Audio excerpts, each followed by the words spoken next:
Ну, типа, да? Ну,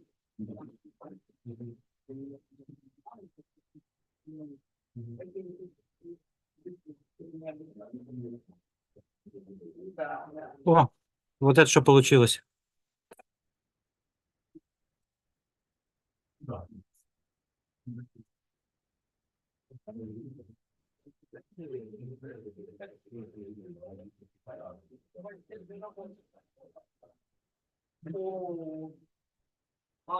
Знаешь, что мне-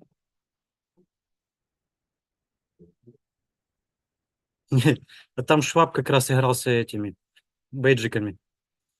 А я говорила, что надо идти сюда и туда.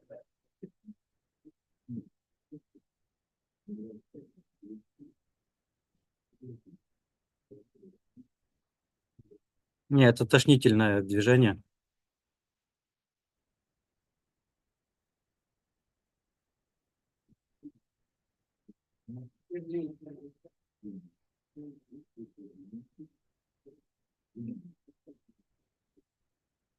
Сейчас будет садиться.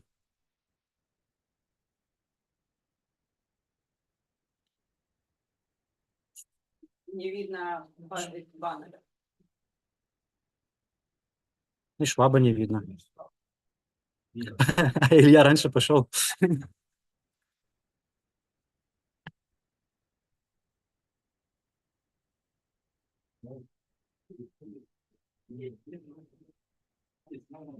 А, а у них это будет видно? Ну, сейчас это видно, у них транслируется в Киеве. Только звук, да?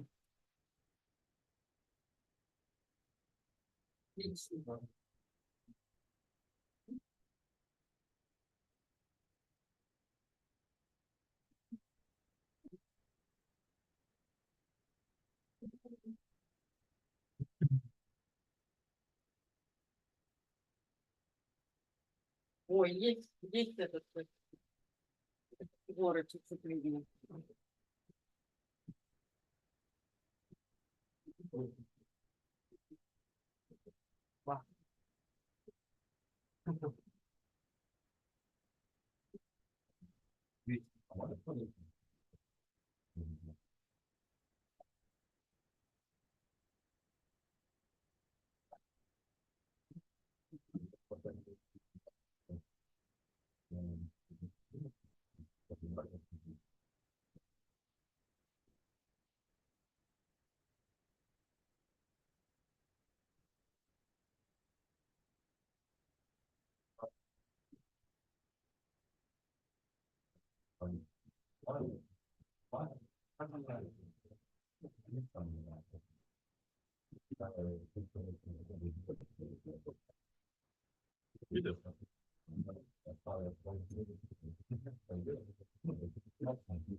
Да.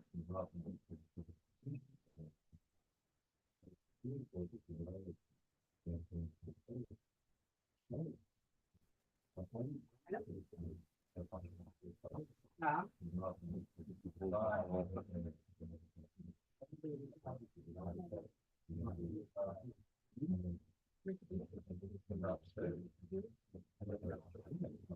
Да.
И вот эта штука, это вперед, это назад, и вот стараться наводить. Ну, сейчас ничего не видно. Так, они немножко, да. Этим целится вот на ком и на ком. На моторах на таком выше.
Well, this is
да, это наше, просто совершенно. Это наше, когда вот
We are waiting.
Video. Ja.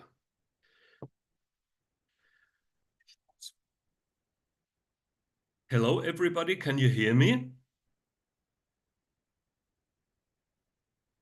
Hello, can you hear me?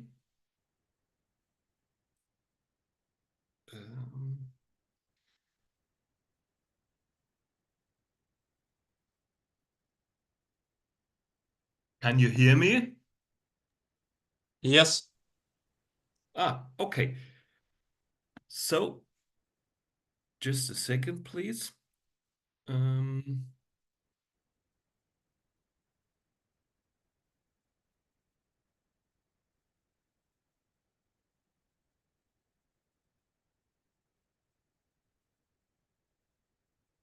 Okay. Can you see the first slide?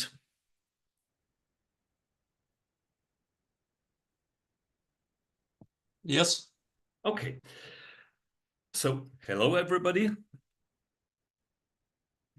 Thank you for having the opportunity to hold a talk. The topic of my talk is additive manufacturing of structures made of 17.4 pH steel using a WAAM process. As you can see here on the first slide, we compare two different gas metal arc welding processes. The process above is more or less a standard process, so a non-regulated process, no short node regulation circuit, and you can see here instabilities of the process. What you can see here further down is a stable process, and that's the process we have been using in our investigation. What did we do? Well, we were producing samples of 17.4 pH by using the WAAM process we have talked about a minute ago. And these are results we have investigated, with results with porosity, with results without porosities, correct results. We analyzed mechanical and technological properties, and that's more or less what the talk is about. So the structure is, we start with the initial situation and the objectives of the whole thing. Then we talk a little bit about the base material 17.4 pH. Then we will have a look at the additive manufacturing of the samples. Then we will have a look on the sample taking, the mechanical and technological quality values we have analyzed. Then we take a look at and we characterize the microstructure depending on different temperature time regimes. We take a look at the fracture appearance, and we will talk about further optimization potentials and about the next steps. As you could see on the first slide, the whole project is a joint project between Peter Feckel Maschinenbau GmbH. It's a company, a mid-sized company, family-owned in Germany. And one academic partner is the University of Applied Sciences in Munich. And the other academic partner is the University of Miskolc in Hungary. So let's start with the initial situation and objective.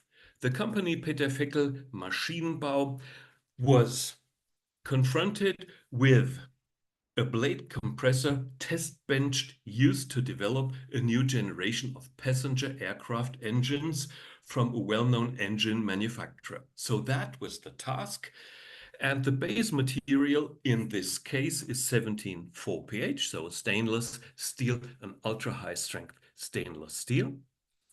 And the current manufacturing procedure is, as you can see here, they started with a round semi-finished product. Then You can see here the milling blank. So this is the first step from here to here. And then from the milling blank, another steps has to be taken to produce the finished part. So that was more or less the procedure they have been doing in the last time. And this procedure is supposed to be changed according the company Peter Fickel. The final objective is a production of a near net shaped blank using WAAM, so wire arc additive manufacturing. We will talk about that later on. And the last processing step of finishing by milling should be retained. As we are talking about a near net shape, it's necessary to do the last finishing by milling. You can't avoid that. Well, with respect to the initial situation and objectives, the raw part weight is about 9 kilograms. The finished part weight is about half a kilogram. So as you can see here, you lose a lot of material, a lot of costs that are going along with that in terms of material costs itself, in terms of production costs, and so on. The base material costs are around about 12 euro per kilogram. The wire electrode costs is roughly 30 euro per kilogram. The machine hour rate current procedure, as it is run till today, is 40 euro per hour. The machine hour rate roughly for wire arc additive manufacturing is much higher. It's 85 euro per hour. The deposition rate of the wire arc additive manufacturing process, we assume, is 1 kilogram per hour, and the removal rate current process is about 6 kilograms per hour.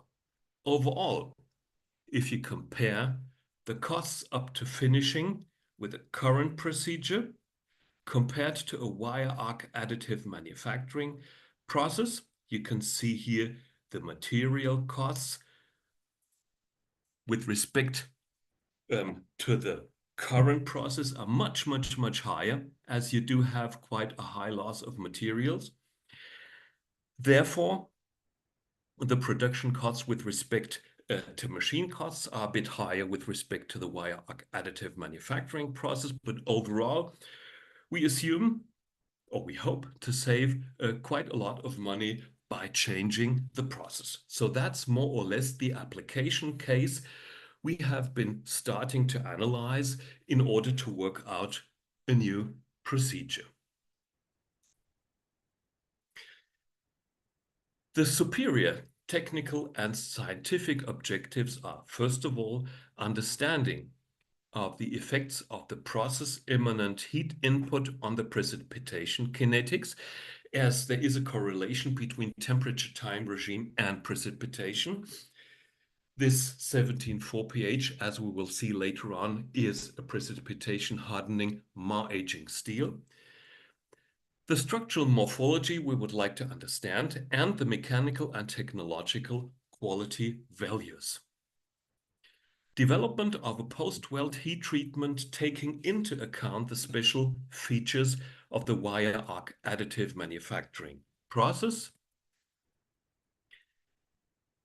The analysis and optimization of the welding process with regard to process stability. We have been talking about that with respect to the first slide. You could see a big difference between an unstable process and the current process stability we have been achieving till today.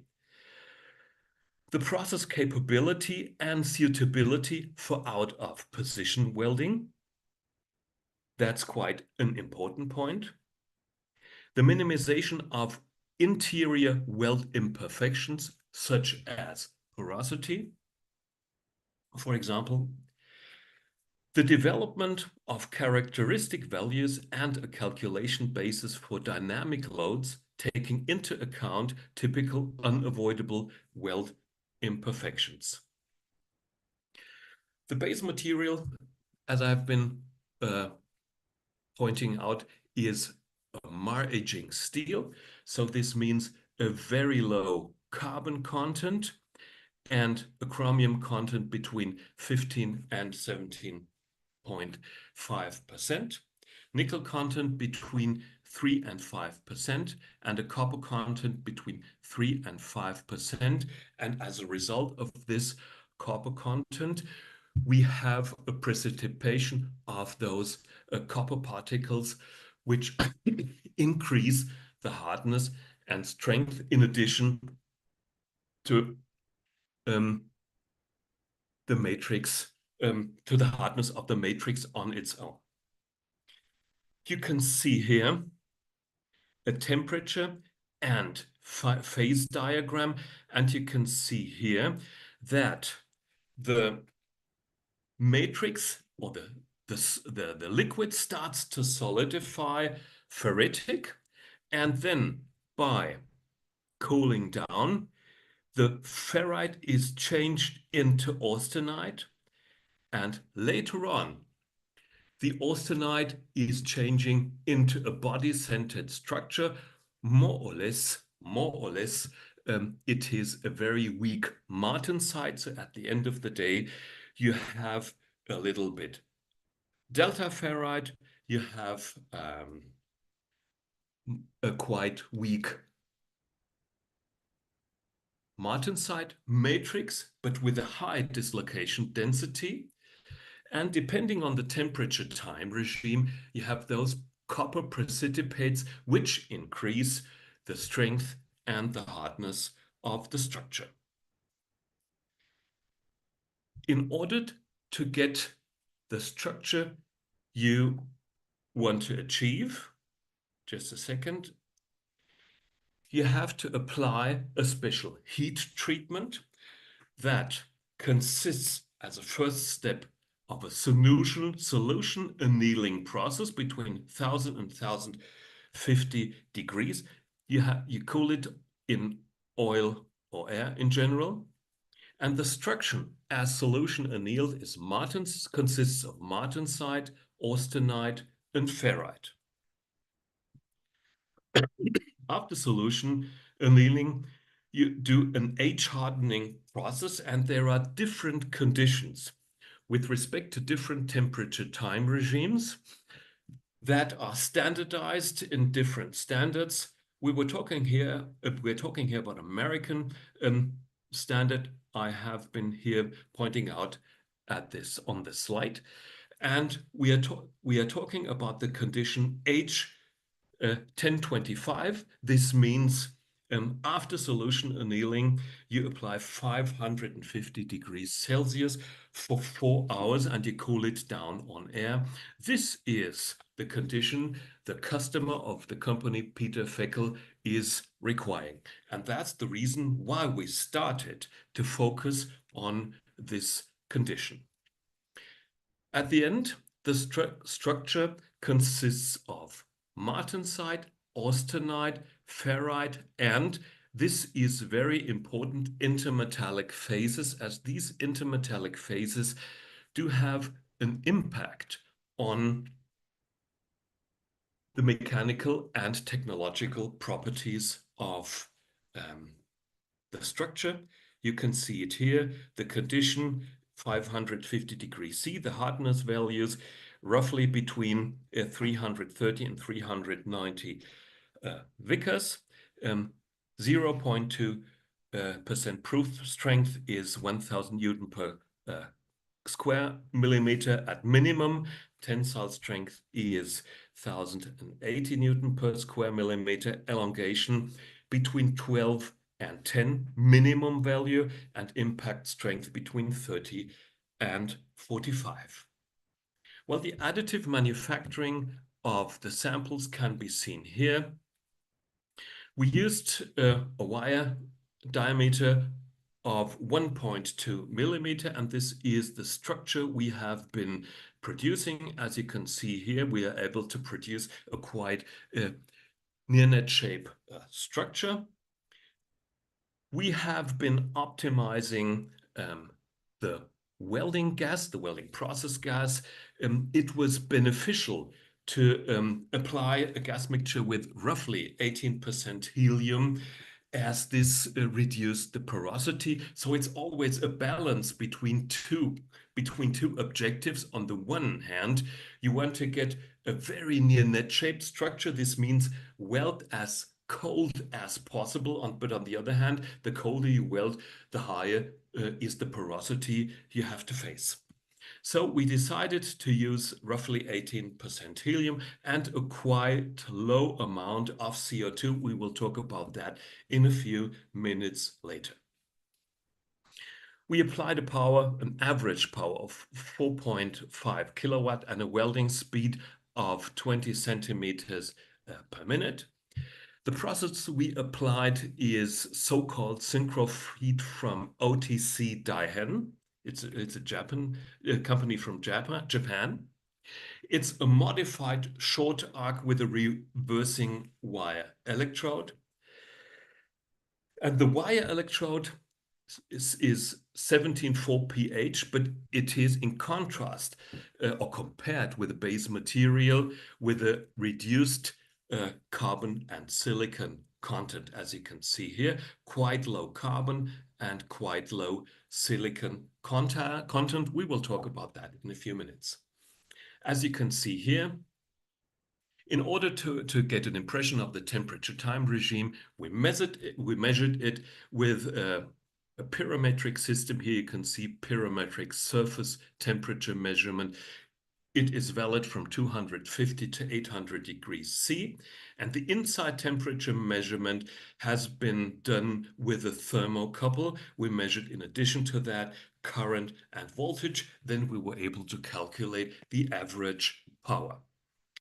And as you can see here, it's a layered structure. And you can see here the temperature time impact of each weld on the existing structure, as you can see here. And this has an impact on the precipitation itself.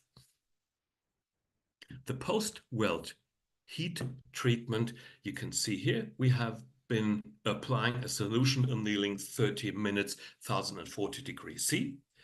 And here you can see here, and a precipitation hardening 4 hours and by 550 degrees, according to this American standard condition H1025. Now, the sample taking, you can see here this structure. We have been taken out of this structure the sample tests layer by layer, and we have been testing them. The mechanical and technological quality values you can see here, they differ quite a lot in terms of this temperature time regime. And as you can see here, 1040 degrees, 550. So this 1025 is roughly here. If we would zoom the process, we would realize that the elongation, the homogeneous elongation, is quite low, and the non-homogeneous elongation is quite big. So this is one thing we have to take into account, and we will investigate later on. However, you can see that the temperature time regime has a quite huge impact on the mechanical technological quality values. These are the quality values we are talking about, and what we have to face is that fracture we just value. Another interesting thing is that we could figure out a quite good correlation between RP 0.2 and RM. So there is a quite good correlation. And in addition to that, we have correlation between RM and Vic. So this simplifies to grasp the whole procedure just by measuring the hardness, the Vickers hardness.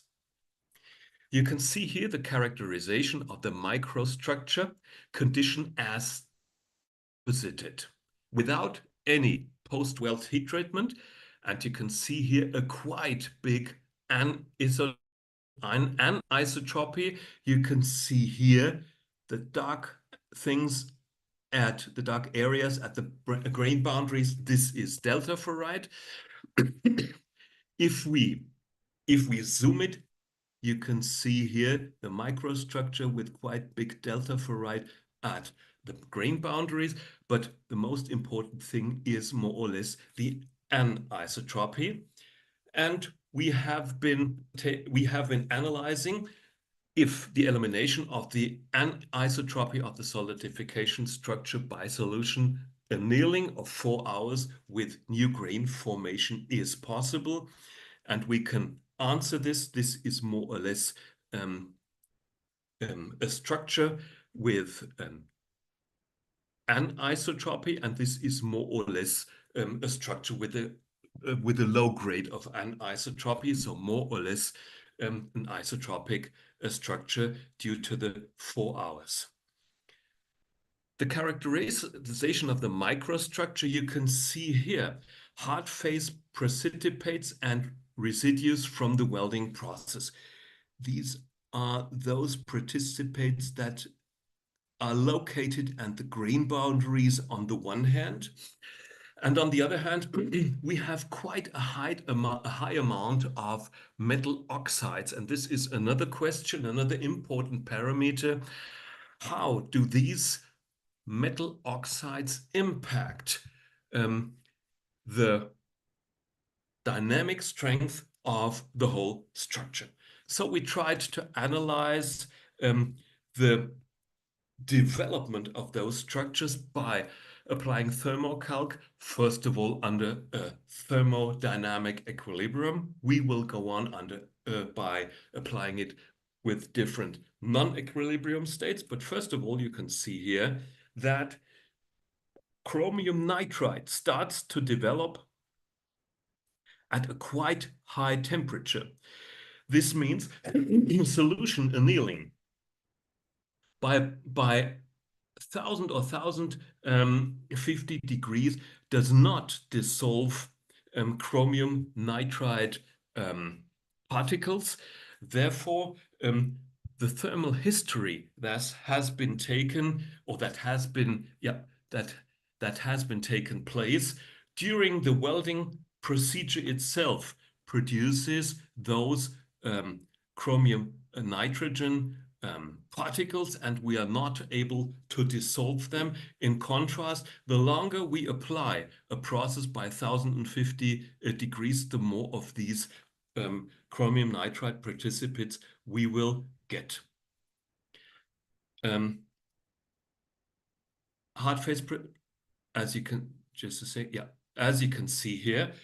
Another interesting point is as we applied an active gas, you can remember we do have 1.0% CO2.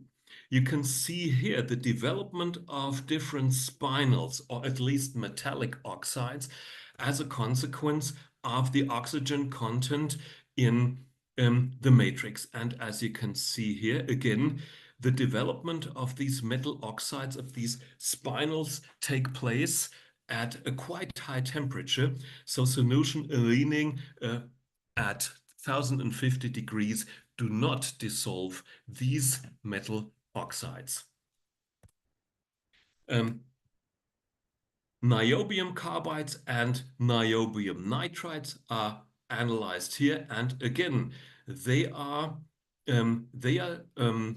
generated at a temperature much higher than the temperature we have applied at 1050 degrees.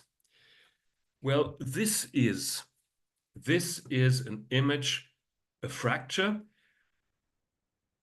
and you can see here the fracture appearance zoomed, and you can see here that after welding, so just as deposited, the whole structure is quite weak, but due to a high grade of anisotropy, we have a quite low strength, because those areas that do have a quite high anisotropic cannot act with each other. So the gliding and sliding systems cannot work with each other because of those high anisotropy.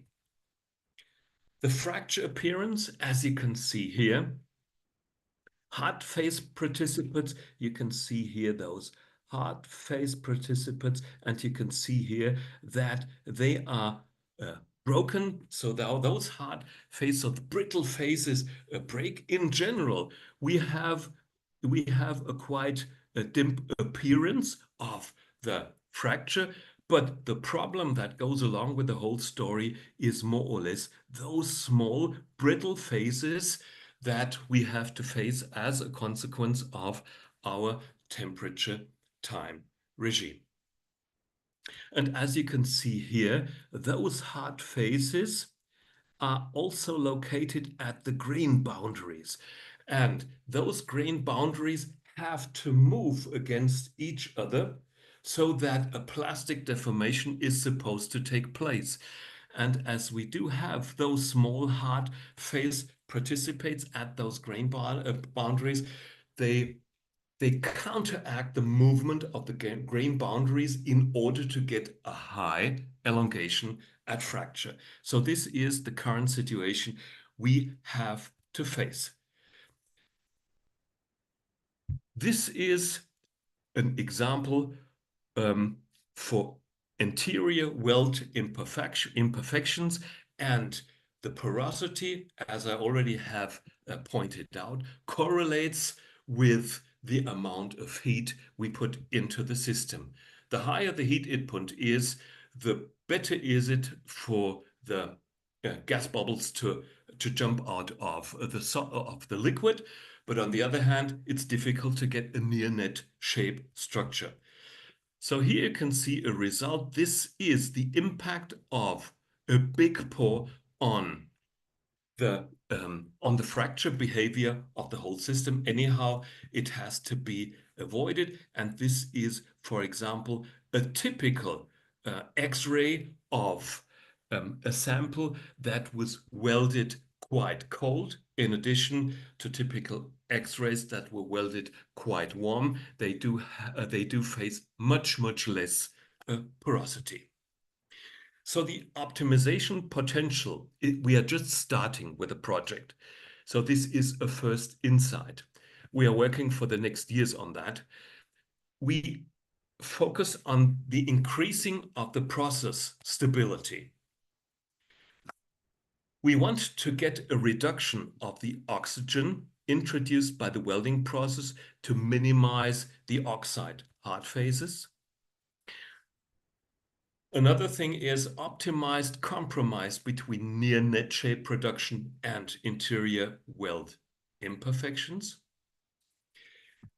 The optimization of the post-weld heat treatment and the mechanical and technological quality values.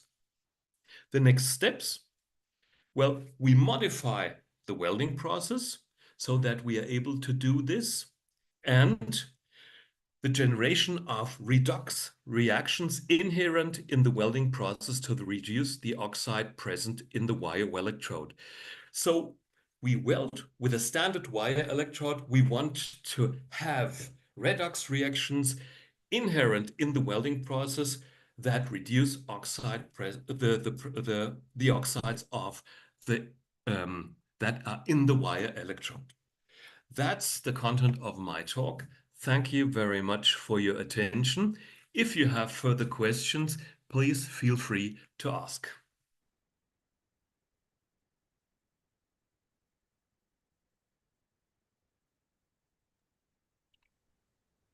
What do you think about level of residual stresses in samples which do with additional technology? That's a good question. The stresses, with respect to the fact that we do solution annealing at 1050 degrees or maybe higher than 1050 degrees, but a quite short time. I hope that the stresses that result from the welding procedure itself can be minimized. But that's, again, a thing we have to figure out. Thank you much. Thank you for the question.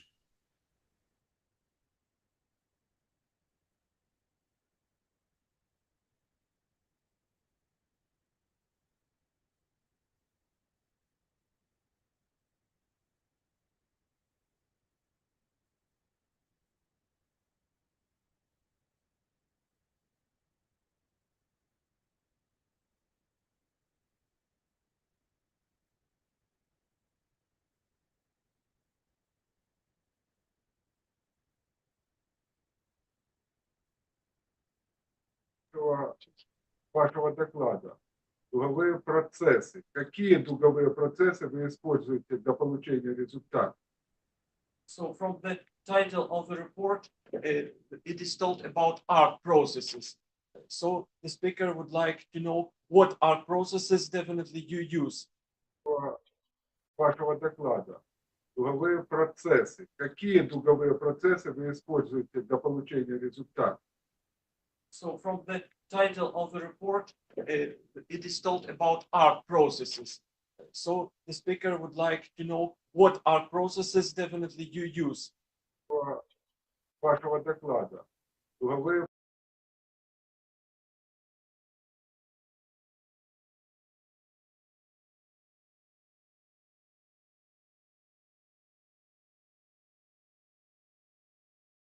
To know what arc processes definitely you use. вашего доклада. Дуговые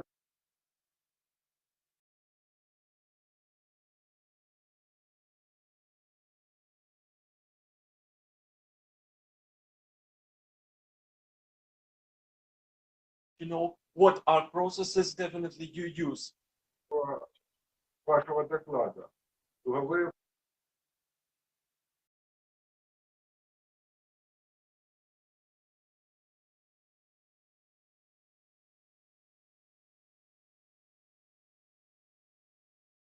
To know what arc processes definitely you use. вашего доклада. Дуговые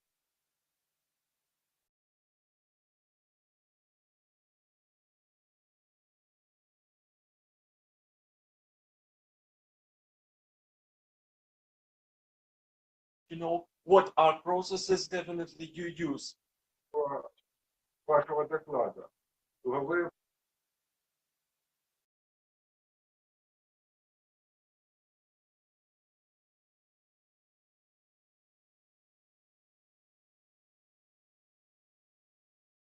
To know what arc processes definitely you use. вашего доклада. Дуговые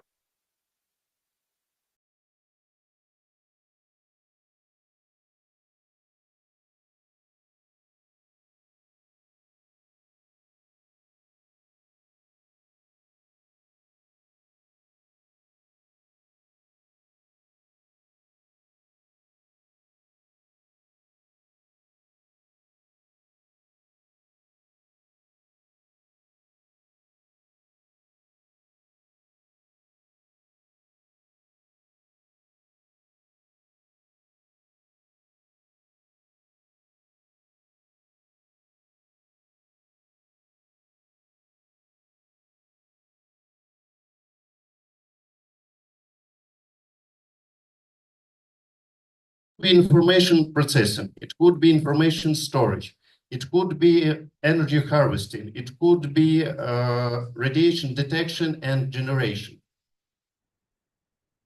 Just one example, this slide shows increase of magnetic recording density in time, and we can see how rapidly magnetic recording density was increasing in past. But what we have to do in order to provide the further increase of magnetic recording density, it is necessary to use magnetic thin films with very small grain size. It is clear that if grain size decreases, it will lead to increase of magnetic recording density. However, there is a problem of thermal stability of such magnetic medium. thermal stability of the medium depends on the grain volume. So if we use materials with very small grains, it will lead to reduction of energy barrier that prevents remagnetization of material. However, this barrier also depends on the magnetocrystalline anisotropy. So for further increase of magnetic recording density, it is necessary to use materials with very small grains and very high values of magnetocrystalline anisotropy.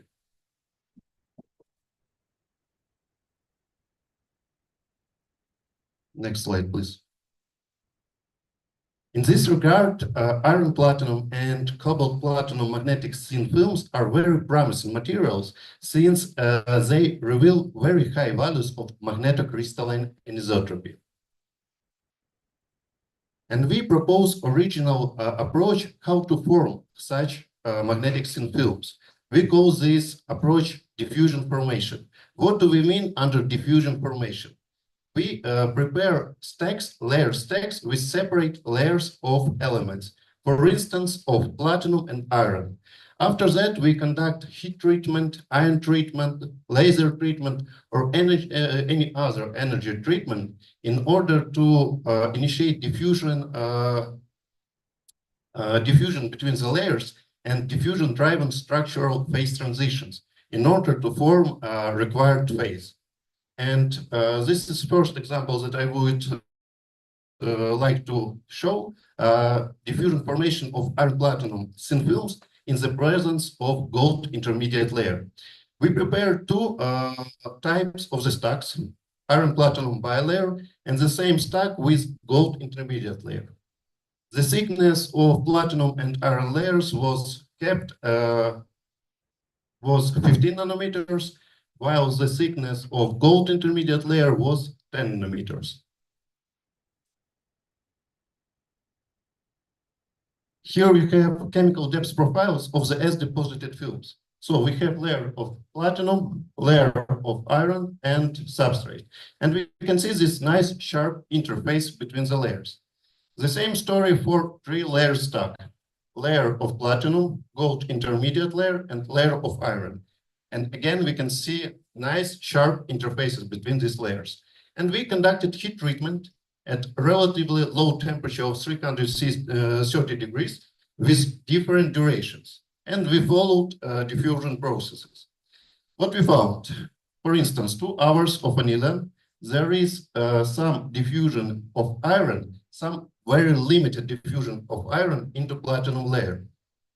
However, in case of 3-layer stack, there is very pronounced diffusion of iron into gold layer with formation of this pronounced segregation region and the following diffusion of iron into platinum layer from this segregation region. And we can see that concentration of iron in platinum layer in 3-layer stack is much higher compared to the same concentration in the bilayer. The same story after annealing during 4 hours. There is a concentration of iron in platinum layer for bilayered film and much higher concentration of iron in platinum layer in the 3-layer stack. It means that introduction of additional gold layer leads to acceleration of diffusion processes. 48 hours of annealing, we can see that concentration of iron in bilayer stack is about 30% and much higher concentration in 3-layer stack. After final annealing step, 62 hours of annealing, there is no homogeneous distribution of elements in the bilayer stack and almost uniform distribution of iron and platinum in the stack containing gold. Again, it means that introduction of gold leads to enhancement of diffusion homogenization. And what about structure of these films? Here we have X-ray diffraction patterns, left image for bilayer stacks and right one for 3-layered films.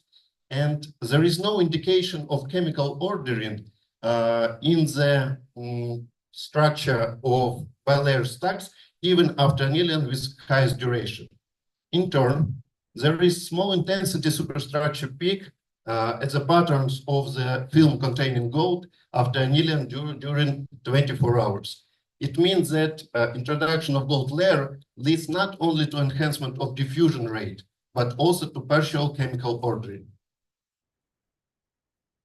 And magnetic properties. Here we have hysteresis loops of the bilayer stack and three-layered one after annealing during 62 hours. And we can see that coercivity of the bilayer is less than 10 kilorastats. And we received much higher coercivity in case of the film containing gold. It means that gold also leads to enhancement of magnetic properties, in particular of coercivity, which is very important for practical applications. Next example is related to cobalt platinum thin films. We investigated 4 types of the stacks, cobalt platina and platina cobalt. It means we investigate the effect of layer stacking on the phase transitions, and the same stacks with gold intermediate layer. And here we have transmission electron microscopy images. And again, we can see very nice, very sharp interfaces between the layers. And in this case, we conducted annealing at different temperatures. And by X-ray diffraction, we found that after annealing at 550 degrees, there is formation of the disordered cobalt platinum intermetallic compound. And also we found by transmission electron microscopy studies that there is homogeneous distribution of the elements through the film depths. And here we have chemical depth profiling data, distribution of cobalt signal from cobalt platinum complex ion allows to follow rate of diffusion homogenization.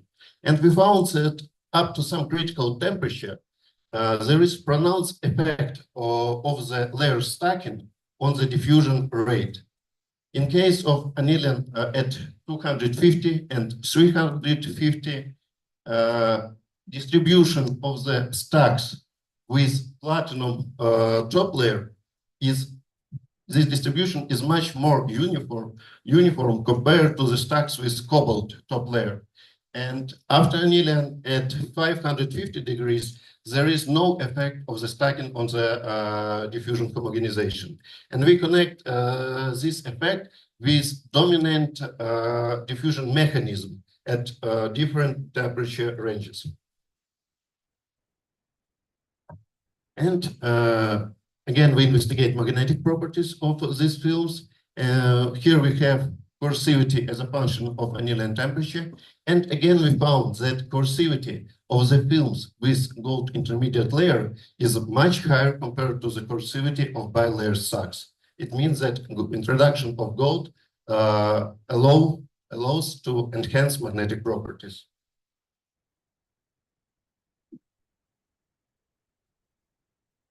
And last example deals with combined ion and heat treatment of cobalt platinum layer stacks.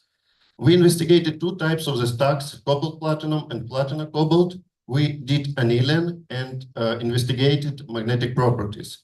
In parallel, we did preliminary ion treatment by nitrogen and argon ions with the following heat treatment stage. And we compare magnetic properties of the stacks after combined treatment with properties of the stacks after single stage annealing. What we found, there is sharp interfaces in the as-received films. However, after preliminary argon irradiation, this interface not so sharp. It means that preliminary ion treatment leads to some diffusion at the interfaces. After single-stage annealing, there is uniform distribution of cobalt and platina through the film depths. However, in case of 2-stage treatment, preliminary irradiation followed by the annealing, there is not so uniform structure. It means that preliminary ion treatment leads to slows down the diffusion rate during the following heat treatment stage. And transmission electron microscopy confirms this conclusion. Here we have uniform distribution of the elements after single stage annealing and much less distribution of the elements in case of preliminary ion treatment followed by the annealing. However, such combined treatment allows to improve magnetic properties. Here we have coercivity for the annealed stacks and coercivity of the stacks after nitrogen and argon irradiation. And we can see that this coercivity is higher compared to those obtained after single-stage annealing. Thus, such combined treatment allows to enhance coercivity of the magnetic thin films. As a conclusion, I would like to say that diffusion-driven formation of cobalt, platinum, and iron platinum thin films is a promising, technologically relevant approach. And by variance taken order, presence of the additional alloying elements and treatment parameters, it is possible to control diffusion rate, structural phase transitions, and magnetic properties of the formed material. That's all. I would like to thank you very much for your attention. Thank you, Igor, for this very interesting talk. Now it's time for questions. What is practical using these thin fields, ferromagnetic thin fields? Yeah, it could be different applications in nanoelectronics and spintronic technologies. In particular, these films are used for magnetic storage in hard disk drives, for instance. Thank you. Thank you. Okay, I have questions. You demonstrated very interesting experimental work, and for me it's interesting. Do you have such equipment in your department, or it was deposited abroad? Because it's very precise 10 nanometers film. It's not easy to deposit. Yes, you're absolutely right. It is difficult to control the thickness, and it is difficult to provide a continuous structure of the layers. And we have such equipment, vacuum equipment at our university at KPI. However, we collaborate with big number of foreign universities, and sometimes they help us with samples. Sometimes we do it in Kiev at KPI. So it depends. And also second question about TM. You presented the EDS of TM, which is, I never see such technique at any university. It's very rare. Yeah, it's really transmission electron microscopy plus chemical analysis by energy dispersive approach. And this was done, as far as I remember, at Stuttgart University, because we have joint DFG project. So this part of the work was done abroad.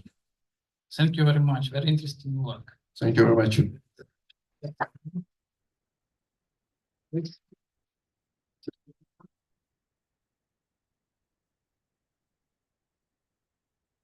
The next our talk will be online. It will be presented by Dr. Rostislav Podolsky from Iron and Steel Institute of Nekrasov of National Academy of Science, Dnipro. Please.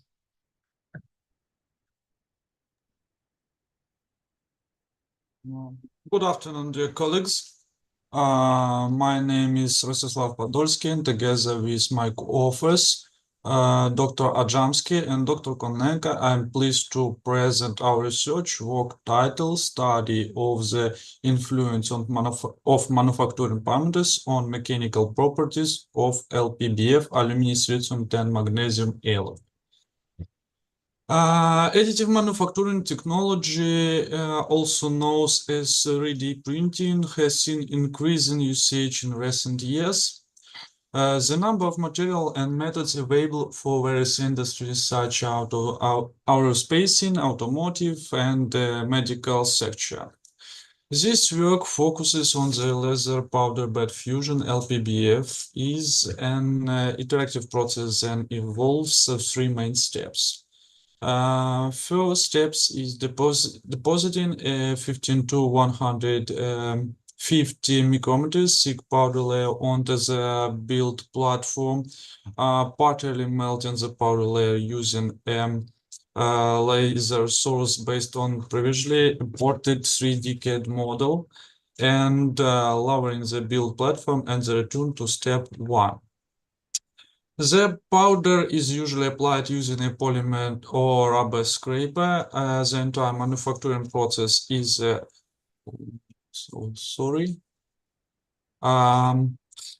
the powder is usually applied using a rubber scraper, and entire manufacturing process is carried on the circulation protective environment to prevent chemical reaction and the formation of products in the workspace of the chamber.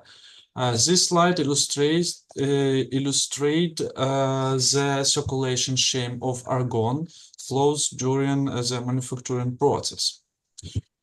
Research in recent years has mainly focused on process stability control, including the influence of various parameters on stability, results in microstructure, and material properties. Much attention has been paid to the speed and circulation of the protective medium and the interaction with materials of different densities and weights. Studies authors by Anwar, Minson Pham, and established the circulation speed plays a significant role in the integrity and mechanical properties of test samples located along the cross-section of the platform at equal distance. For part products, rational technology parameters are often selected based on the recommendation for the corresponding device and materials. The material properties for LPBF produced samples have been determined through numerous laboratory studies. However, many studies they use optimist parameters specific to the experimental conditions, so these values may not reflect the achievable properties in industrial settings. These studies enhance the understanding of various factors influencing additive manufacturing process using powder layers, such as slide density.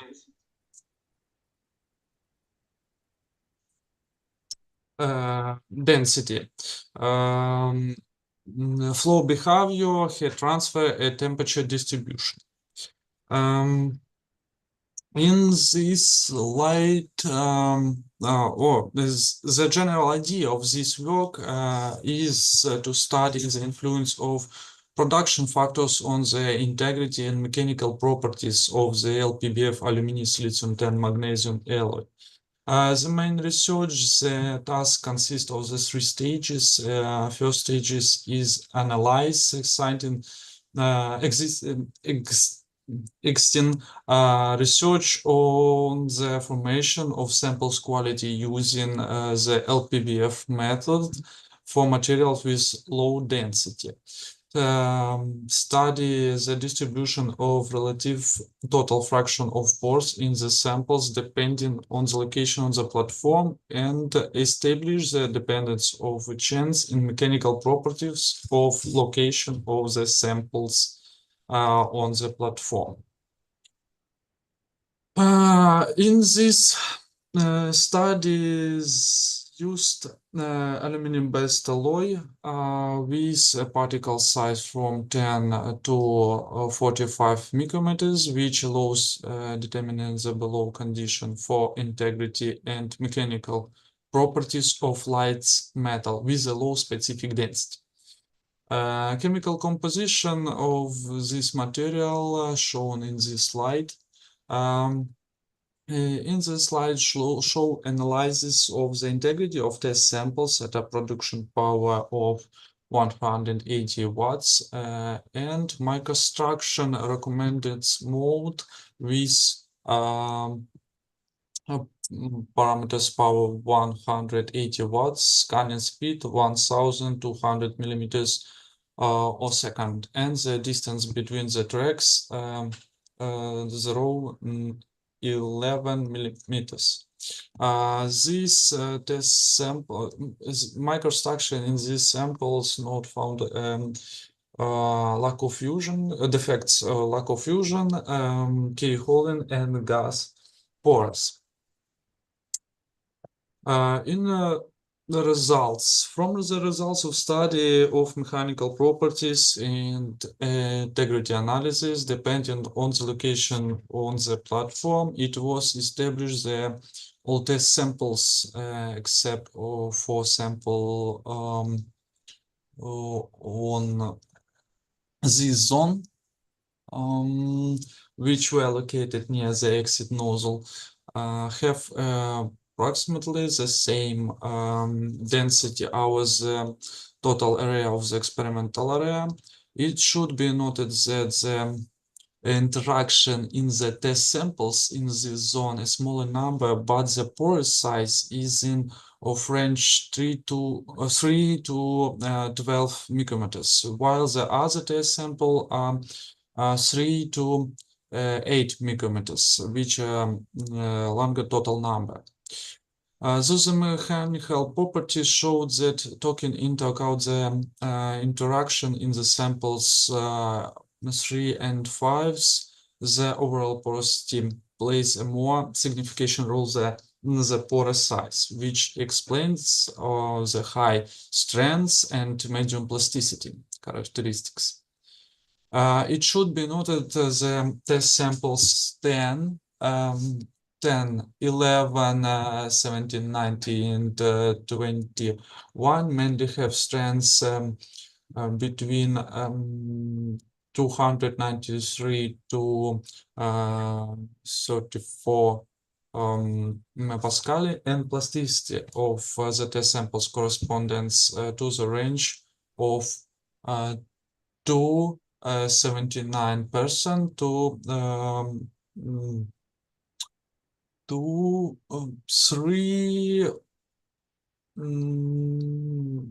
9%. Strength and plasticity characteristic of the test samples 10 below is known from work Adamski. This is due to the circulation of the protective medium in this area. Thus, as a result of the research, it was established that when applying a constant feed rate and a circulation and protective medium, they affect the grain of an alloy with a low density, which accordingly has a lower weight, namely the LPBF aluminum silicium 10 magnesium alloy. It was shown that the capture and transfer of particles of this alloy along the path of circulation of the protective medium does not have significant effect on the mechanical properties, which was also proven in works Minson, Pham, and Anwar. It should be noted the particle transfer effect affects the density of the test samples located in the area of the outlet nozzle, namely the porous size. The next slide is the conclusions. It was established that when applying a constant feed rate and circulation, the protective medium particles are picked up and transferred to the exit nozzle, which affect the final integrity, namely the porous size of the LPBFL. The dependence of many mechanical properties changes on the location of the test samples on the platform was observed. As a result, it was established that the strength of all test samples falls within the range of 34 293 megapascal, while plasticity range from 2% to 68%. Thank for your attention.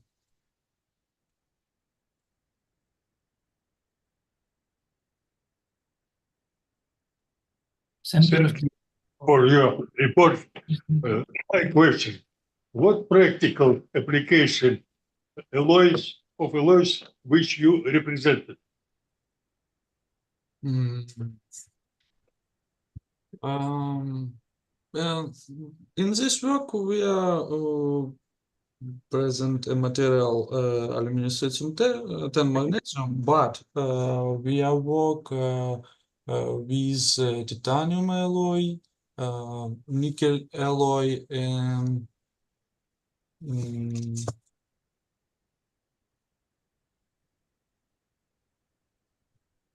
and mm,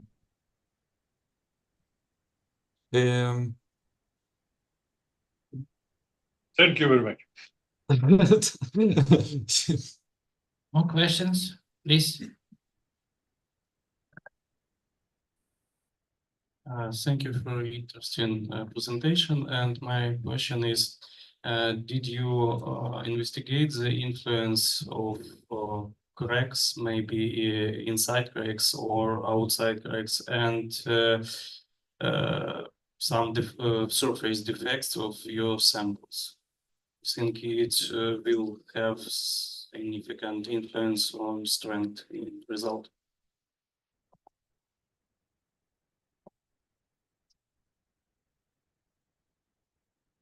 In this work, we of this study, this was not the main task, but we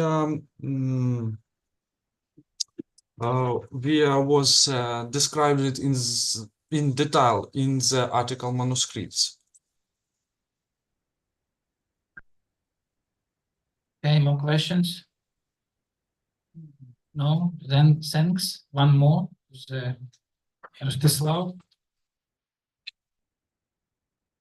Dear colleagues from online, I just would like to kindly ask you to just wait right when I will give you right to ask your questions and not told before. And next, our speaker will be Professor Mykola Chervyakov, Head of Department of Metallurgy and Technology of Welding of High-Doped Steels and Alloys, Patton Electron Welding Institute, National Academy of Ukraine. Please. Dear colleagues, let me introduce some works which provides in our department for the estimation of weldability of nickel-based alloys.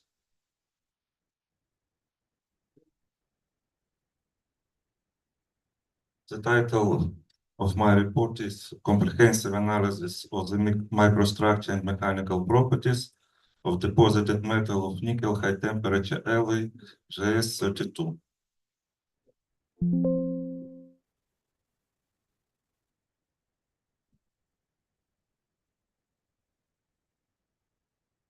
About 20 years ago, the microplasma powder welding deposition at current up to 35 amperes was developed at Patton Welding Institute. On this slide, you can see the schematic of the processes.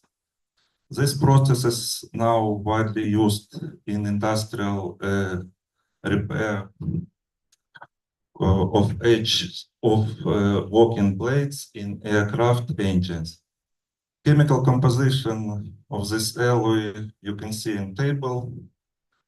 I would like to say that this alloy JS32 has a great value of gamma prime 5s up to 62%, and it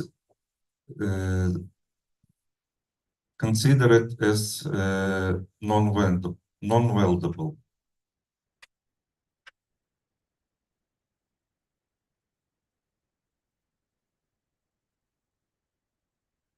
Here you can see the weld joint formations during the microplasma powder welding, cast base metal and deposited metal. Now, here you can see the differences between the cast and deposited metal. Somewhat about crack formation during technological deviations in microplasma powder welding of this alloy. Preliminary works has shown that we have two technological corrections during estimation of weldability of this alloy. First of them is limitation of the average weight content of oxygen and nitrogen in the additive power, and technological correction, limitation of the cross-section of the weld bit and minimization of the deposited metal weight. Here you can see the cracks which we can in the deposited metal. According to the ISO standard 17641, during the research of weldability of nickel-based superalloys using some methods. One of them you can see on this slide. It's so-called restraint test standard method. During this investigation, we can obtain data from the two ductility deep temperature range, brittleness temperature range, and ductility deep temperature range. As you can see, for the nickel-based alloys, the same composition, we have these two temperature interval, and we can see that the ductility deep temperature range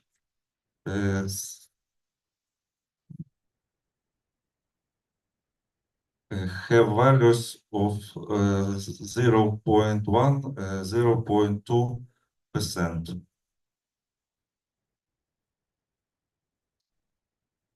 Analysis of this standard has shown that for ductility deep cracks which we have in our deposited metal, and the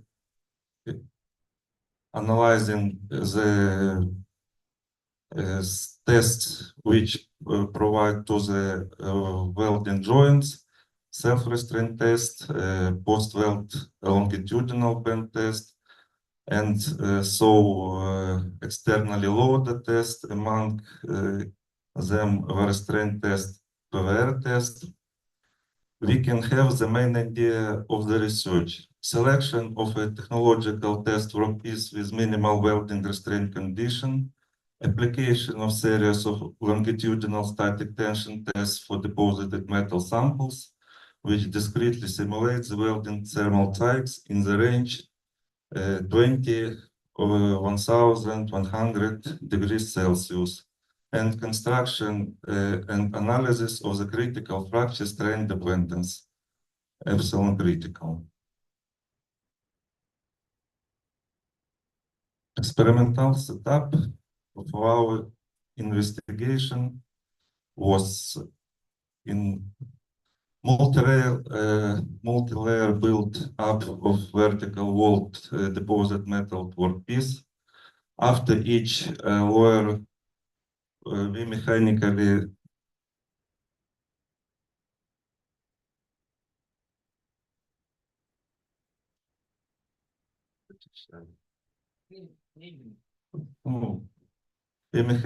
cleaning the surface of the layer.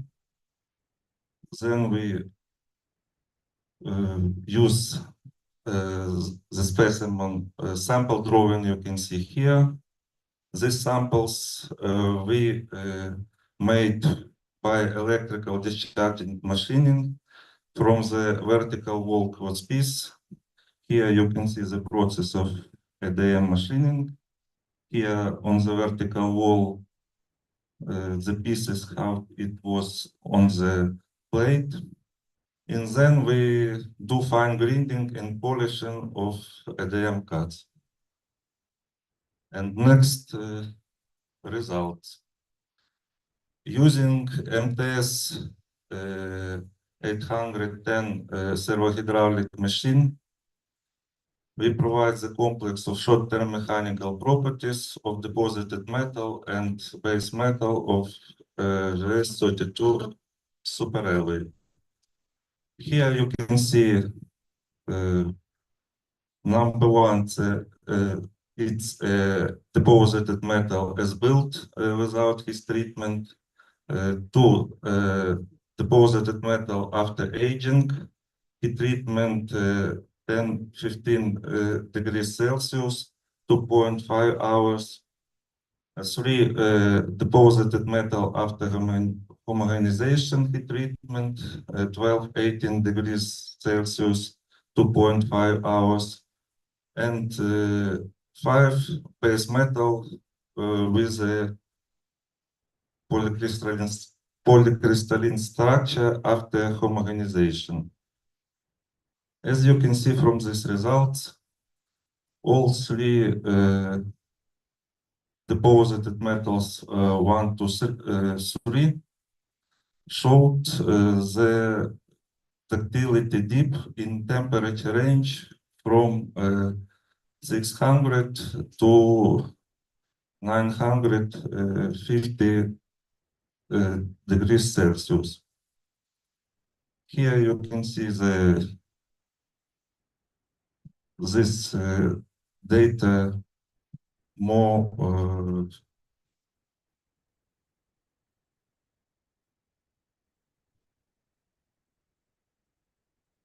now is investigation. We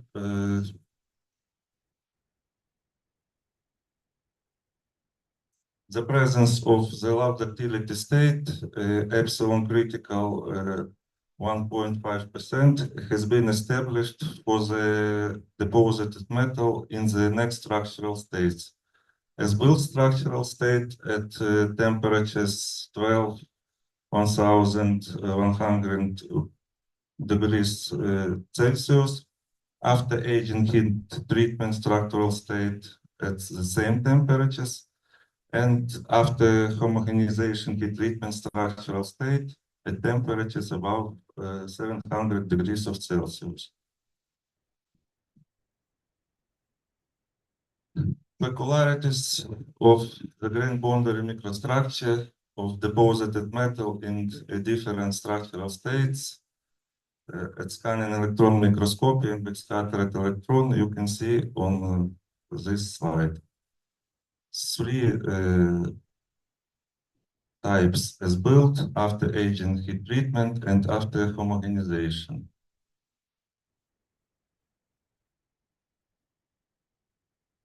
Here, then we investigate the composition of others as a grain boundary using ADX analysis. Metallographic study showed that the low ductility state in the GS32 deposit metal is primarily associated with the formation of polycrystalline structure and increased concentration of carbon at the grain phases based on tantalum, niobium, tungsten, nickel, rhenium, tungsten, nickel, cobalt, and the presence of the high carbon content in the intergranular gamma prime phase in the as-built structural state.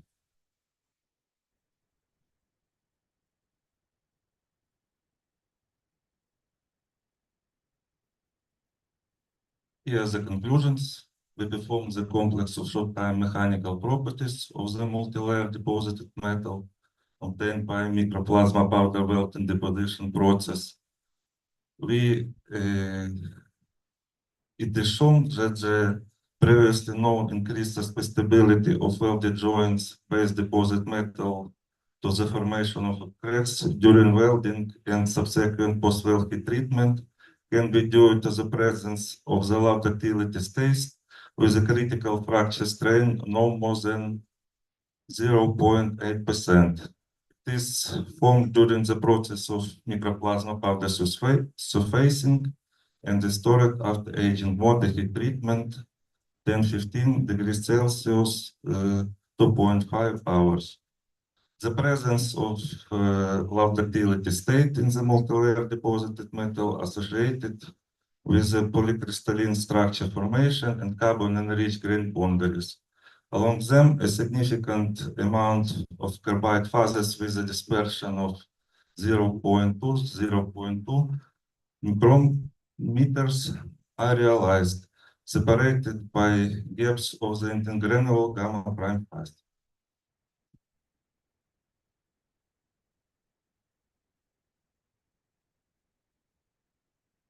Thank you for your attention.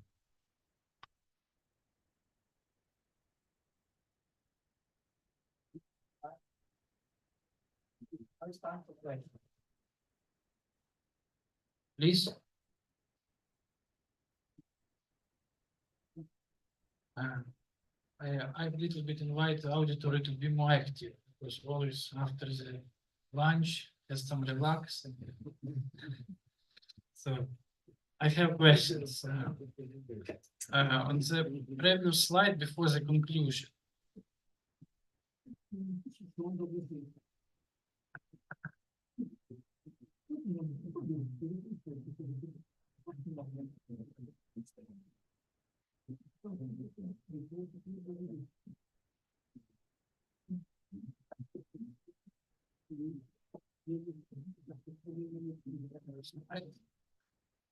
There is a SEM result.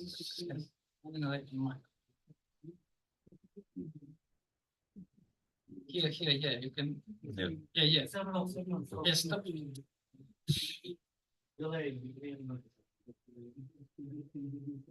Okay, you did scan electron microscopy analysis, and then you state that you can determine the phase with such analysis. As usual, I know the phase is detected by transmission electron microscope or XRD technique. But here you propose it with SEM, you stated that you exactly found the different phases. Can you comment this, please?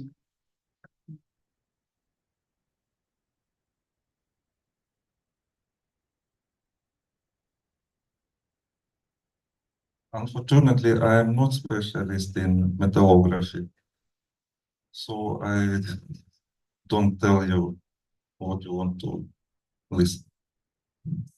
Also, you put the spectrum, and it's written spectrum, but where is the spectrum? You put the spectrum. Spectrum in table. Spectrum results of spectrum are in table. Here you can see the phases which are we have. Maybe just it should be labeled as spectrum like this. Yeah. Okay. Okay. Thank you. One more to. Take a question. Yes. How temperature treatment impact on mechanical properties deposit metals of these alloys? Thank you for your question.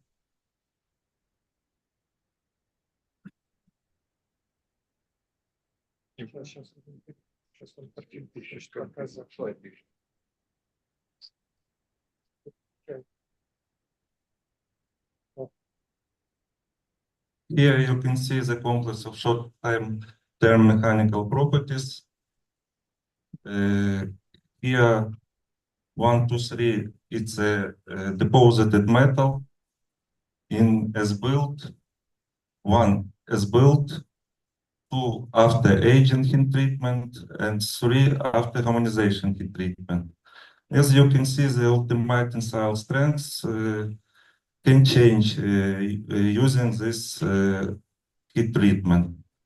In as-built number 1, in as-built stage, we have the lower values of ultimate tensile strengths, And when we using the homogenization heat treatment, number 3, the properties more higher. Thank you for your answer. Okay, more questions online? If no, let's send more to Mikola. This is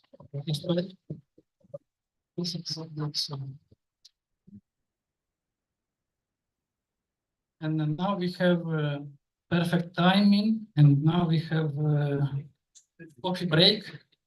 So please come back in 20 minutes. Thank you.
Да, попробую с этим самым.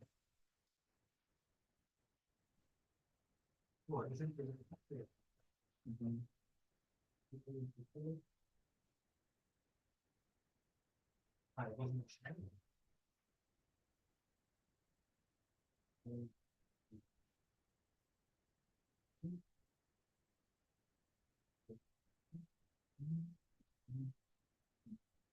Да.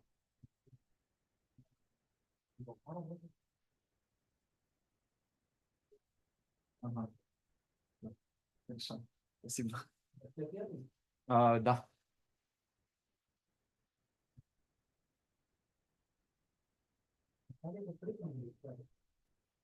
Я не знаю, может, пускай будет. Не знаю,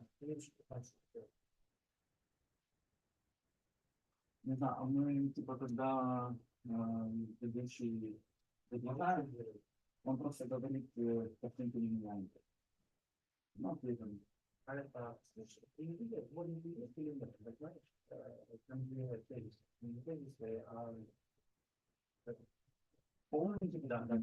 Было нет, да. Я думаю, может, они даже вообще печатать не будут.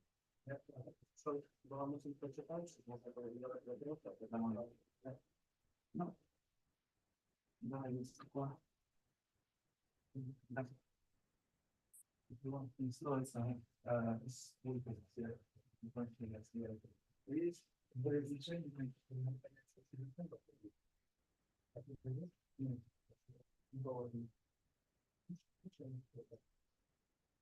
ну, в плане, ну, я понял, я понимаю, но я же давно тут обсуждали это тоже.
Ну, это что-то будет работать, если сюда работать.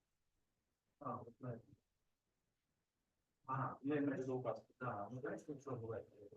Давайте, то есть вот там вот так человек появляется, я говорю продукты, и в этот момент как мы закидываем. В этот момент, когда работает, продолжим набрать телефон, просто маргинальный банк, и номер телефона.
Так,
крышка, которая мешала ему поворачивать. Мгм.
Я розумію, чому ж там побажання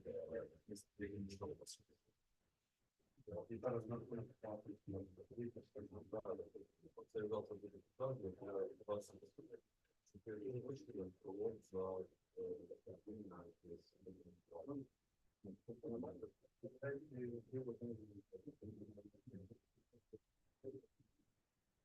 Ну, я ж кажу,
Dear colleagues, please take your seat.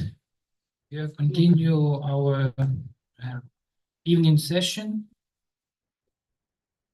afternoon evening session. And next speaker will be Dr. Maxim Kokhlov from Baton Electric Welding Institute, National Academy of Ukraine. Please. Thank you for the introduction. My name is Maxim, and on behalf of my colleagues, today I would like to talk to you about our project, magnesium, gallium, zinc, calcium alloys as a promising material for the production of biodegradable implants. During the course of my presentation, I would like to try to answer the questions of why we think this topic is important, how we carried out our experiments, what are the results, obviously, and what is next for the project like this. So to start off, I want to give you this quote, the best is the enemy of the good, which is like a common knowledge, literal translation, as I think it suits the topic of the presentation quite well. So let's begin. Why? Why we work on this project? You may say that the most commonly used material for implants is titanium, and rightfully so, because it is well studied and reliable, safe and biocompatible, and have virtually no corrosion. However, some patients may have allergies for this material during ions released. And also, according to the presentation of my colleagues, shout out to Sergei Schwab, they are almost too good because the task here is often to reduce the properties because they may cause injuries or damage to the implants. Also, there are known ceramic implants that are also very good, and my family are very familiar with these ones because here's an X-ray of my father. He had 2 hips replaced. They work well studied. However, they're quite pricey. And anyways, both of these materials are used for permanent solutions where you need to completely replace the bone or other parts of the body. And oftentimes we need a temporary solution that will help the bones to recover, and then the material should be removed from the body. And for that, the whole idea of biodegradable materials exists. And here's the idea of our experiment. First of all, we take magnesium as a basis for the alloy, which is a biocompatible material. Mechanical properties of magnesium are very close to the ones of the bones. And also, it may cause corrosion at different rates. For that, we add gallium, which is also biocompatible. And from the previous experiments, we know that we can influence the mechanical properties of such alloys due to the formation of different intermetallic phases. Then we add zinc, which allows to manipulate the corrosion rates. And finally, calcium, which is widely found in the bones, also biocompatible and promotes bone recovery while this implant dissolves. And the cherry on top, we add an antimicrobial nanocoating from silver and copper, because why not? And it helps in the initial operation. So also, this was all from the practical standpoint, and from the scientific standpoint, as we can see from these binary diagrams, there are a lot of phases that can be found within these materials that were used. So there's a huge field to study. So how we carried our research. Obviously, first of all, we needed to obtain these alloys. In our trials, we tested a standard induction melting, and it showed not so good results. So then we decided to use gas flushing method and the electric resistance furnace with an additional supply of argon to the bottom of the melt in the working chamber. Here you can see the properties of the materials that we used, and based on them, the thermal cycle which we applied to obtain these materials. Also, I should mention that calcium was pre-dissolved and then added to the melt because it has a higher melting temperature, so we used this approach here. Then microsections were prepared using standard methodology, and then they were treated with the solution of 5% of orthophosphoric acid to better reveal the microstructure.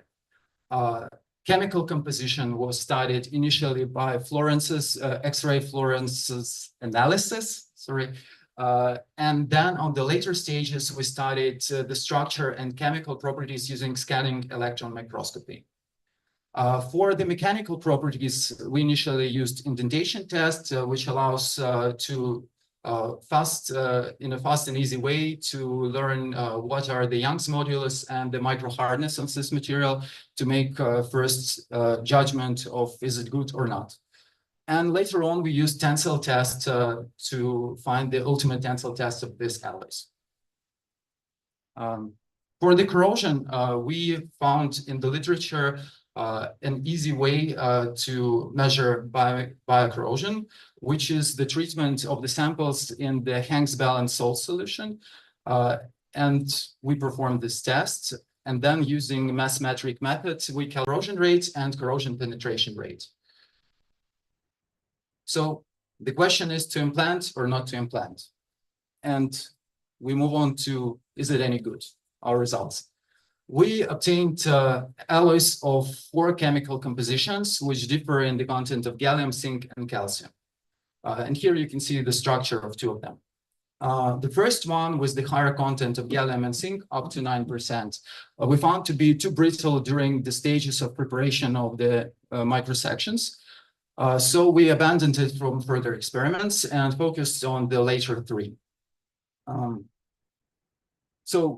Performing the indentation test, we found out that the content of calcium doesn't have a huge impact on the mechanical properties. And basically, we obtained that the material with the higher content of gallium and zinc has higher hardness and lower Young's modulus, and vice versa for the alloy with lower percent. Then we performed tensile tests on these 2 only to have an apples-to-apples comparison that differ only by the content of gallium and zinc. And here we also confirmed the same tendency that an alloy with the higher content of gallium and zinc has slightly lower Young's modulus.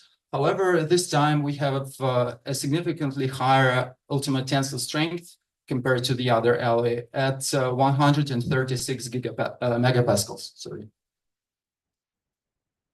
Now, for the corrosion, we also picked a standard magnesium alloy, which was known to be used, at least tried to be used as a biodegradable alloy for these implants, and compare it to our 2 alloys that we developed.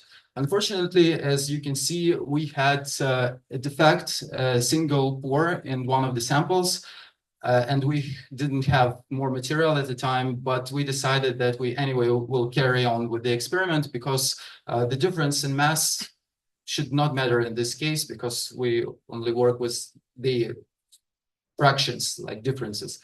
So what we found out, first of all, the experiments was for 8 days, and we measured daily the changes of the pH of the solution.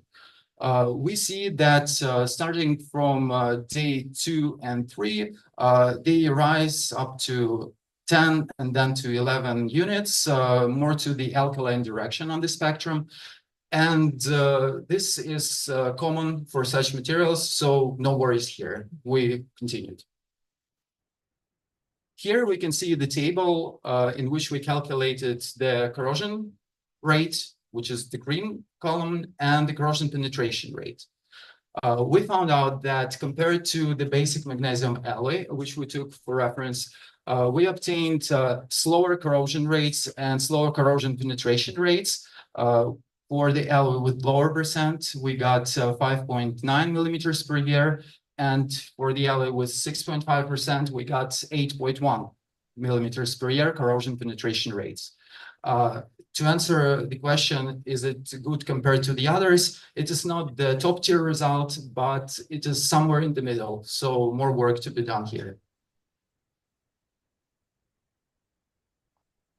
Now let's explain why we got this result, at least why we think so. Looking at the structures of these 2 alloys, we can see that they differ by the grain sizes. The alloy with lower percent of gallium and zinc has significantly higher grain sizes, and therefore there are less grain boundaries.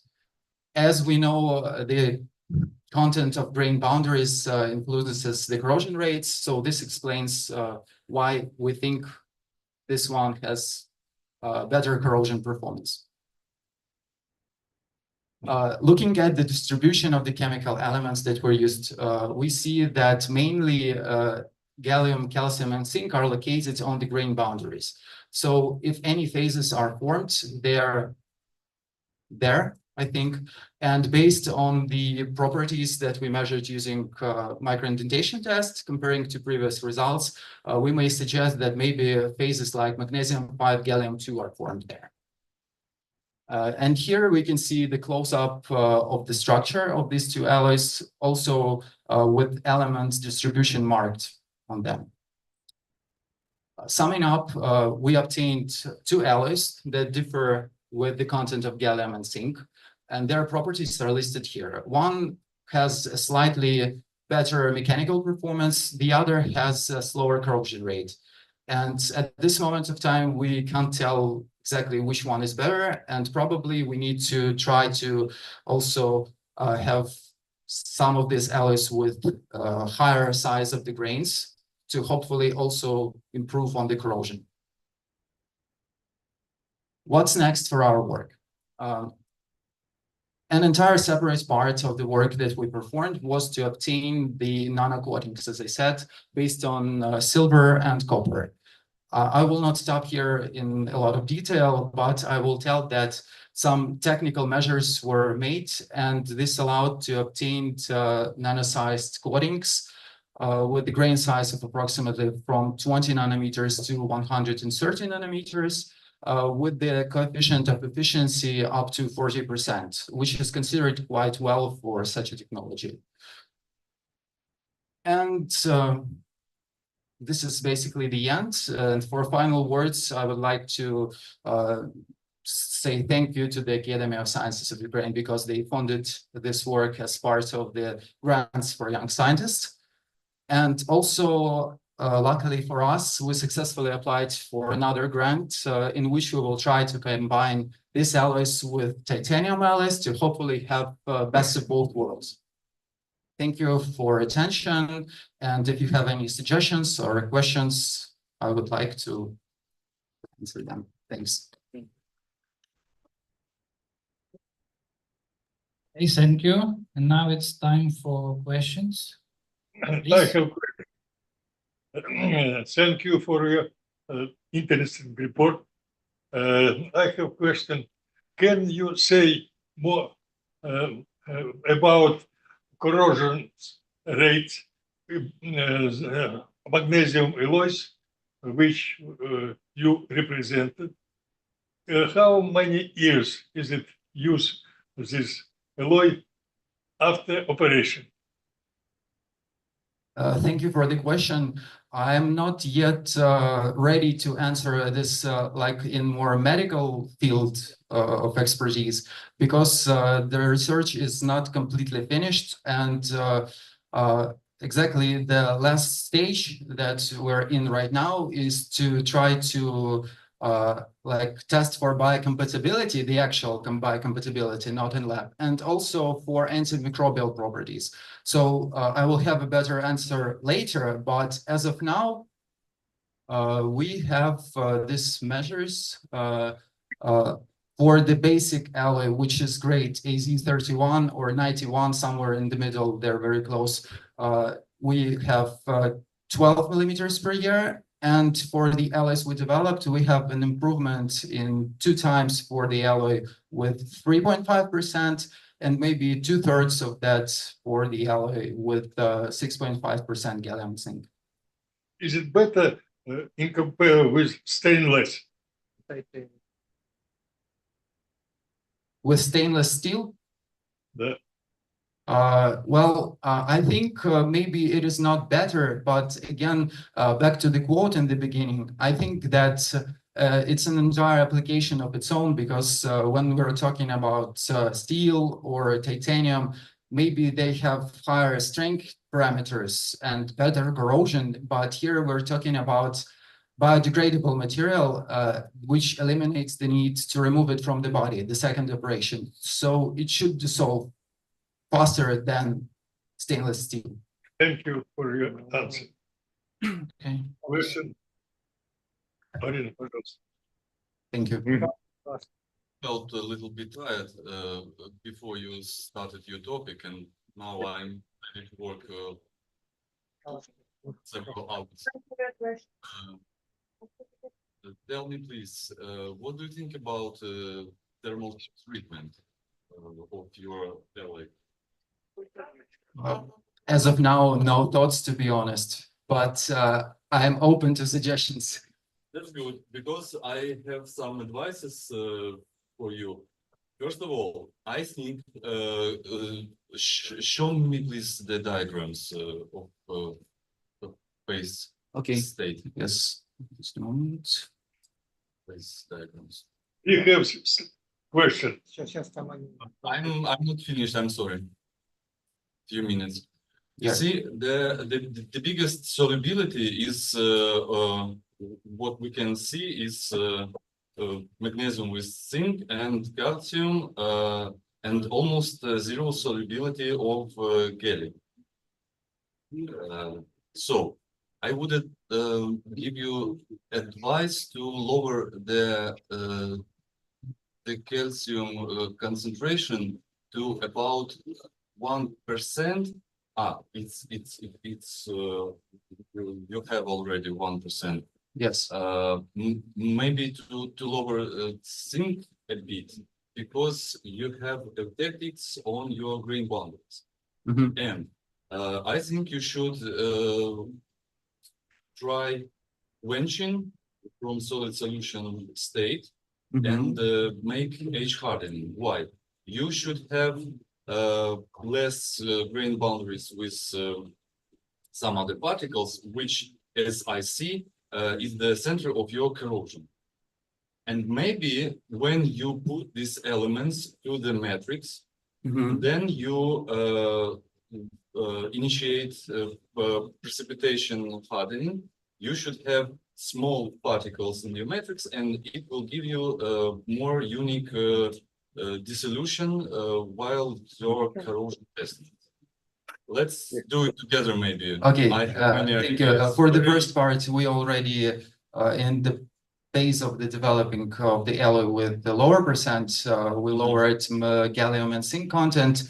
Calcium will be the same at the moment for 1%. We will try maybe like 2% of the other two, or maybe even lower. And for the heat treatment, I would like to have your contribution. I will be very glad. Thank you.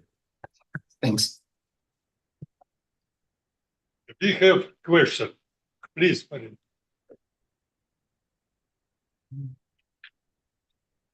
Hello, my name is Mariana. I have a question. Why do you show endoprothesis at the beginning of your presentation? It is not possible to make biodegradable endoprothesis. Only osteosynthesis systems for thin bones can be used, because if endoprothesis biodegradable person will be not possible to work. Thank you for the question, Mariana.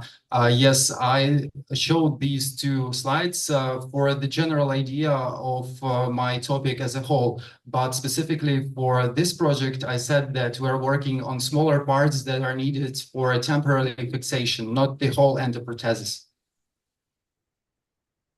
Okay, thank you. Thanks. Okay, thanks. We have One question, please. My name is Vitaly. Do you investigate chemical homogeneity? And why the main problem of production, manufacturing these alloys? Can you elaborate more on the first part? I don't quite understand what exactly do you mean.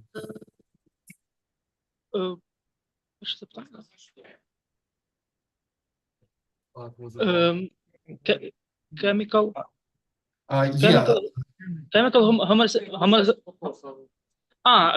Do you investigate chemical homogeneity?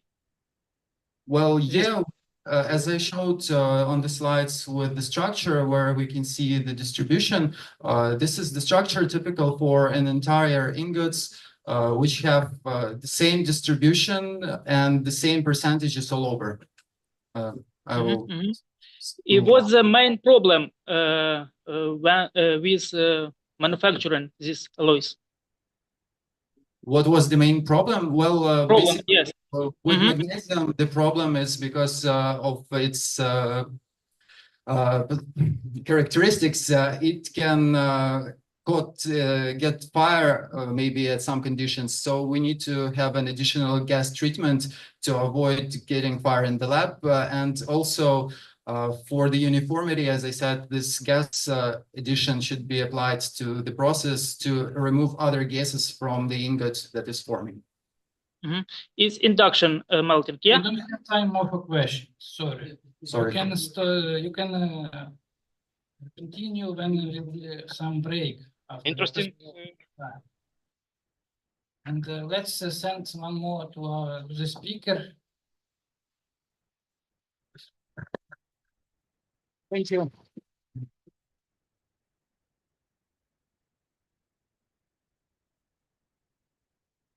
And next speaker will be Artur Novodrano, Dr. Artur Novodrano. He's from Patton Electric Welding Institute, National Academy of Science. And he will talk online.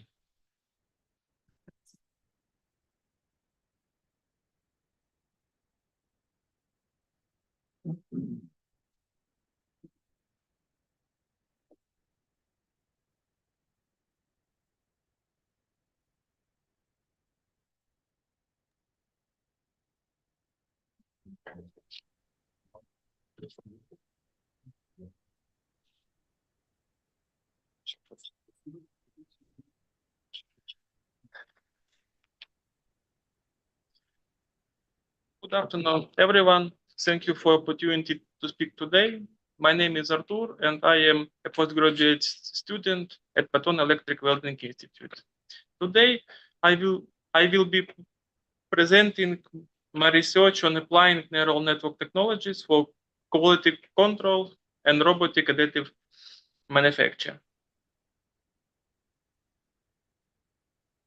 Currently, additive technology for manufacturing complex shaped metal parts using layer by layer welding with subsequent minimal mechanical processing is becoming widespread.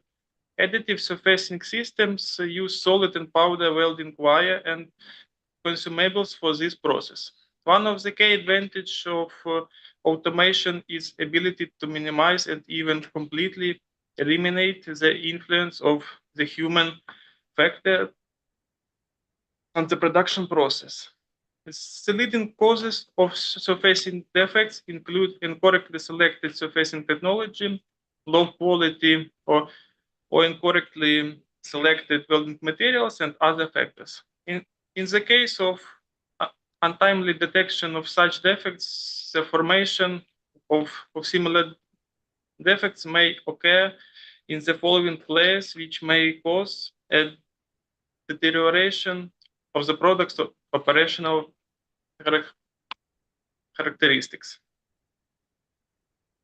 The presence of welding spattered during additive surfacing leads to negative consequences. During automated surfacing with the help of a robotic complex, the touch nose gradually becomes contaminated from the inside due to splashes. This leads to the deterioration of the gas protection of the welding zone, which in turn can cause the appearance of pores in the metal of the deposited layer. In part, this problem can be solved by using an automatic touch cleaning station, which will significantly reduce the probability of the appearance of pores, but does not guarantee their complete absence. As is now the presence of cracks after surfacing, for example, wear-resistant layers with a high-strength WAAM can most likely destroy the product during an operation. This is due to a significant amount of carbon and alloying elements in the welding wire. In typical robotic surfacing systems, the operators perform the function of visual control of the deposit layer, which can lead to the omission of some defects.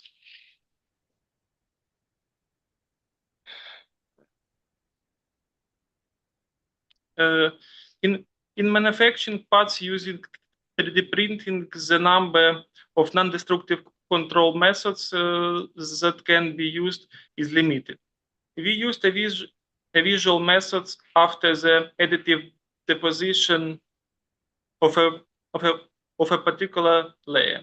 Equipping the robotic complex with a machine vision system and using layer by layer visual control can significantly improve the quality of manufactured parts. Among the advantages of the visual non-destructive testing method, a high speed, no need for contact with the object of control, and the possibility of automation. It can be noted, however, that the detection of only visible surface defect is the main disadvantage of this method. The automation of the layer deposition process was carried out using a robotic complex based on the Fanuc ArcMate welding robot. The use of the robot allows you to reproduce the pre-programming trajectory of the torch accurately, as well as control the time delays between the depositions of layers. At the same time, the position accuracy of the torch reaches as precise as 0.03 millimeters. The Fronius inverter source is used as welding equipment. With the help of the machine vision system, the effectiveness of the deposited layer was checked. Typical surface defects that occur in the process of additive surfacing include pores and cracks. Scanning of the surface of the deposited layer took place after the completion of the deposition process during the cooling of the layer, so as not to waste additional production time. The hardware part of the machine vision system consists of a Basler color gigabit Ethernet camera rigidly fixed on the torch on a special mount, and an image processing controller.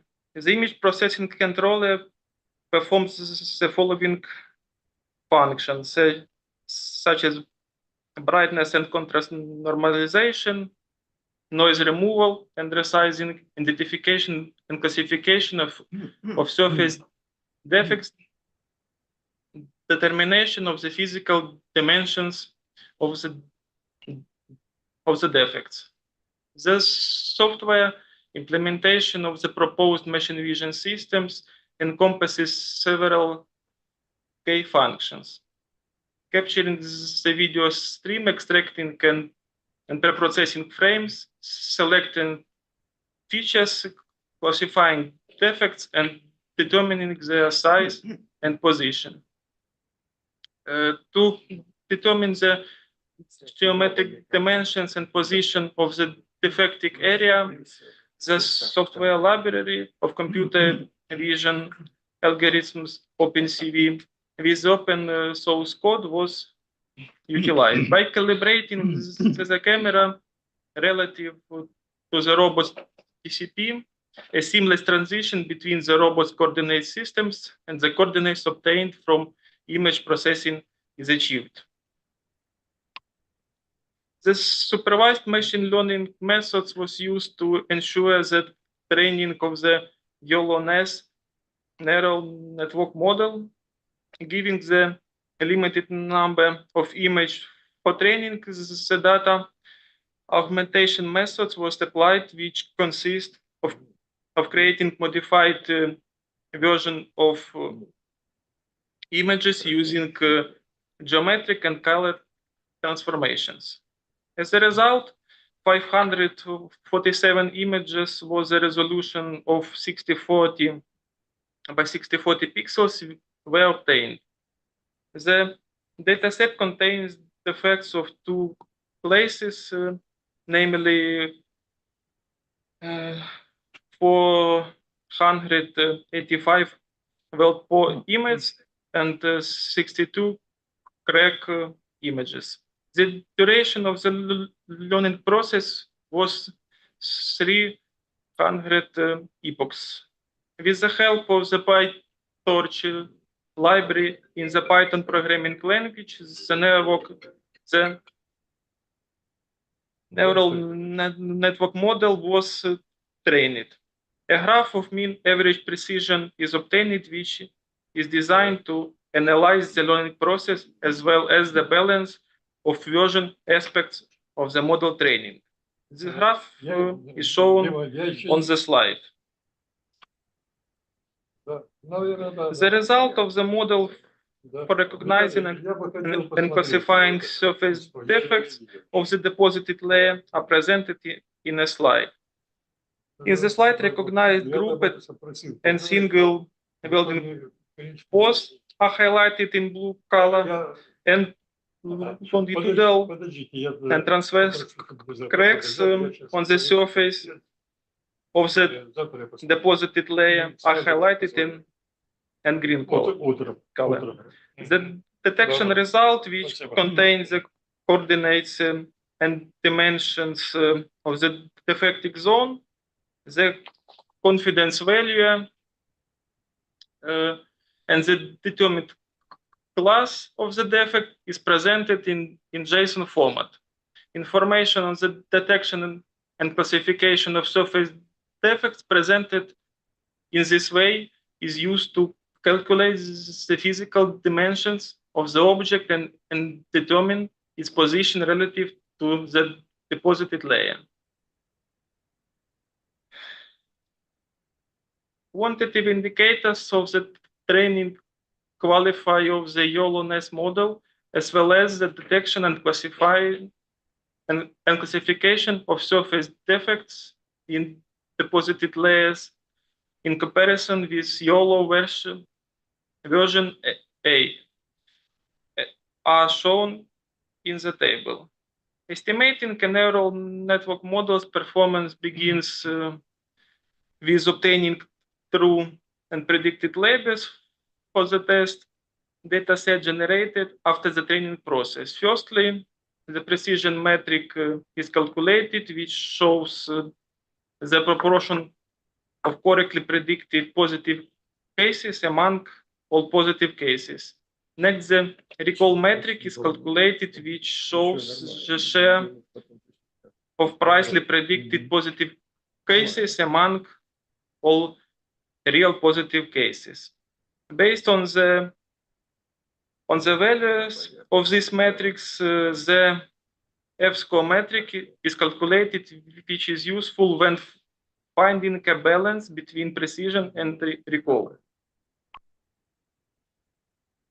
In conclusion, this automated system for monitoring defects of deposited layers offers a promising solution for improving quality control in high-speed production environments. Detailed conclusions are presented on the slide. A visual non-destructive testing method is proposed for searching surface defect during additive surfacing. This makes it possible to detect pores and cracks in each deposited layer. For automated detection of surface defects in deposited layer, it is proposed to use a convolution neural network with the YOLO-NES architecture. This has satisfactory quality indicators for defect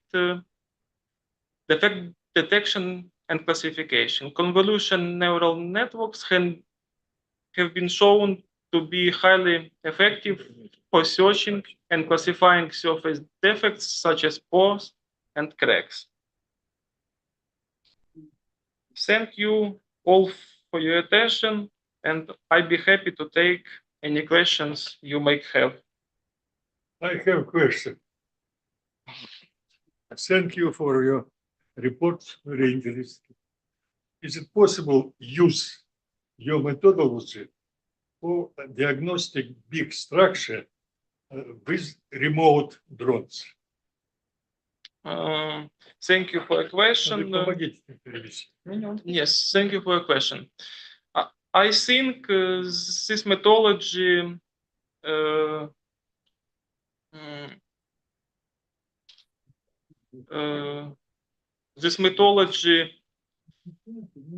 using Андрей поможет. можно использовать. По-украински. This methodology can be used in recognize surface defects in любых in any surface, such as metal or paper and other material. Okay, more questions? I have a question. If you don't mind, I like this design. It's very modern, connected with artificial intelligence and machine learning. But what is your vision on such issue? I mean, the advantages of such system. What are advantages of your system which connected with welding defect recognition, please? Thank you for a question. In my opinion, the main disadvantage of these systems is the recognized only surface defects. Only surface defects, but not on the surfaces. No, but not internal defects. Okay, thank you.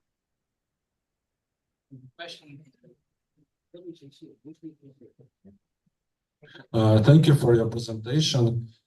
You mentioned a Python model in your presentation. Was it made solely by you, or was it some already established solution or something?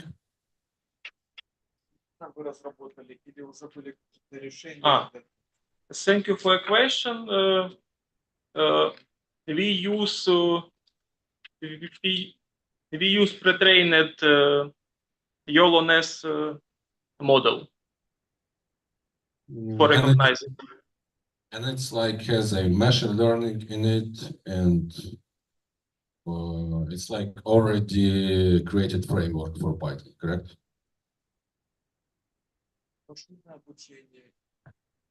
And the second part of your question.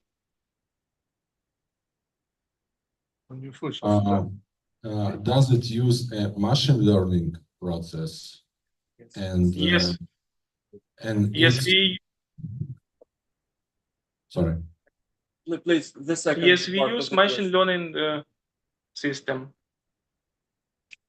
Thank you. Thank you. No questions? No, thanks one more time. And the next speaker will be Andrei Chernenky, Dr. Andrei Chernenky from Karpenko Physico-Mechanical Institute of the National Academy of Science of Ukraine. Please.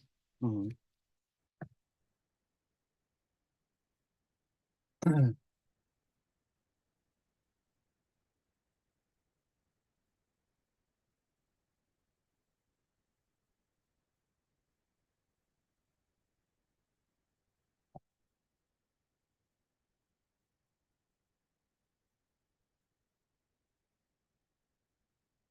now, my name is Andrei Chernenky. I work Karpenko Physico-Mechanical Institute, National Academy of Science of Ukraine. My presentation, relationship between stress concentration and the stress intensity factors in the sharp or rounded notches in orthotropic plane. These problems I solved by the method singular integral equations. In fracture mechanics, considerable attention is paid to the investigation and study of anisotropic or orthotropic plane with cracks. The models of anisotropic or orthotropic bodies are used in the anisotropic in the analysis of composite material.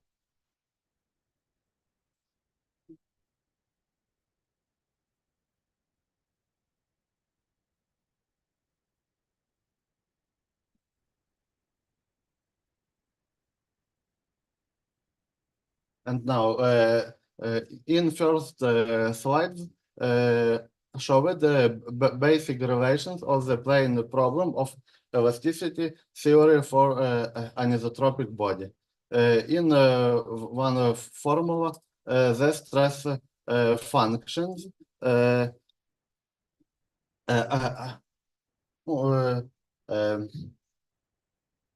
expressed through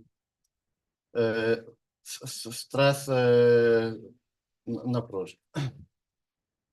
Therefore, the order elliptic differential equations for anisotropic or body showed formulas 2.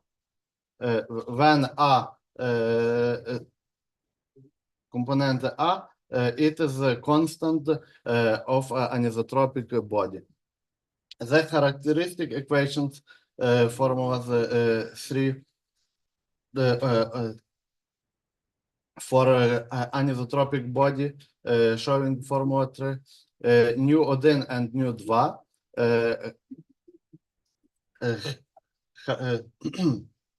constant of materials, constant anisotropic materials.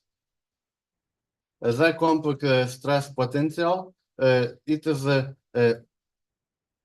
unknown functions of anisotropic material when Z1 and Z2, it is a mathematician plane, mathematician plane anisotropic materials. Nu1, nu1 and nu2 showed the formula structure in orthotropic material. Then AX, AY, G, it is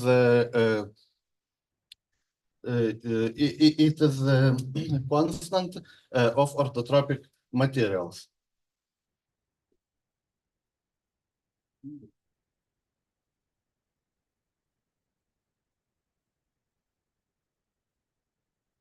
The next slide, singular integral equation for anisotropic plane with crack. This problem difficult because integral equations have two unknown functions, phi1 and phi2. But my supervisor, Professor Savruk and Kasbaruk showed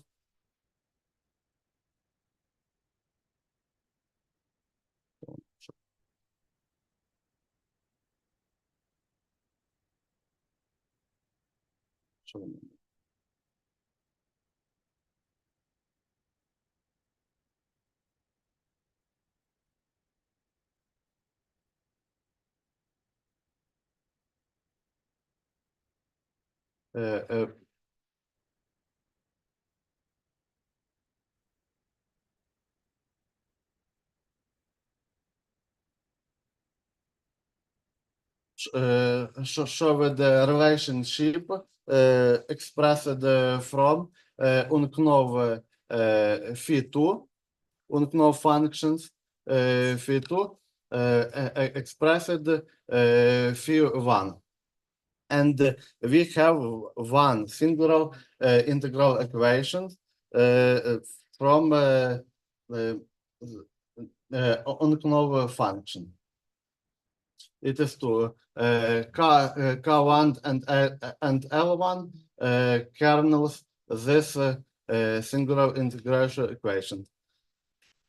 And P1 into the right head.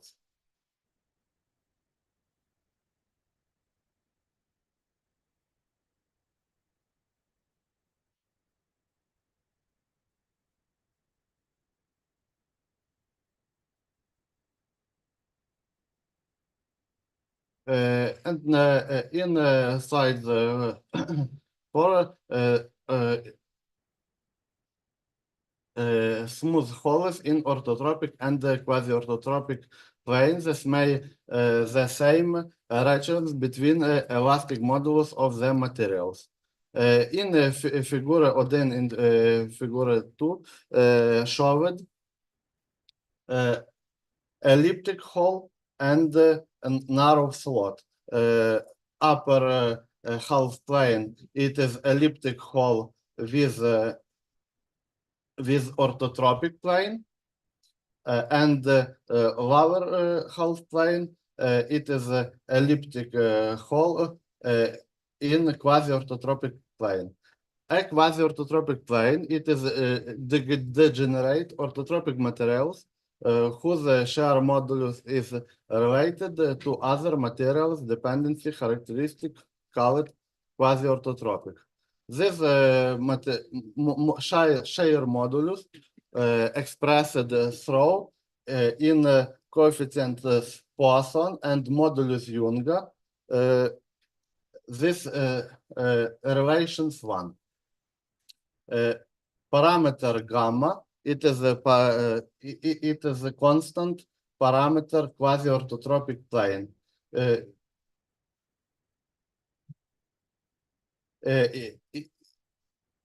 In figura 1 showed show orthotropic plane and the quasi-orthotropic plane. It is the same stress distribution sigma s and the contours of holes. For plane loading sigma y. And the narrow slot, it is a crack. It is crack have a rounding tip. It is a radius rounding rho. Show it in figure 2.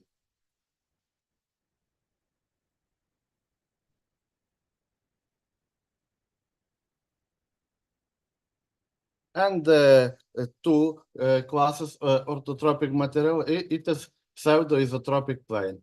Pseudo-isotropic is called orthotropic materials in which the elasticity modulus along the contour the same, but the shear modulus is an independent elastic characteristic. In figure 1 showed the elliptic hole and lower half plane showed the narrow slot. The blue line, it is isotropic plane, and the red lines, it is pseudo-isotropic materials. And the figure 2, it is relative differences between the real stress concentration factor calculated on the edge of slot and equivalence ellipse. Estimations for quasi-orthotropic and pseudo-isotropic infinity planes subject to unidirectional tension.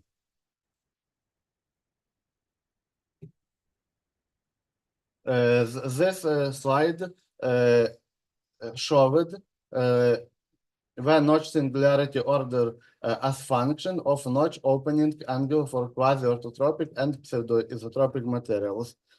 For stress intensity factor, we must know the stress rounding factor R1 and lambda 1 and lambda 1. In figure 1 showed characteristic materials lambda 1 and graphic and figure 2 it is a stress rounding factor. With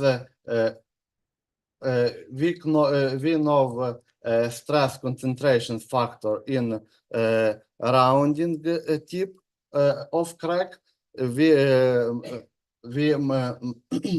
We must stress intensity factor in sharp tip in notch in notch on orthotropic and anisotropic body.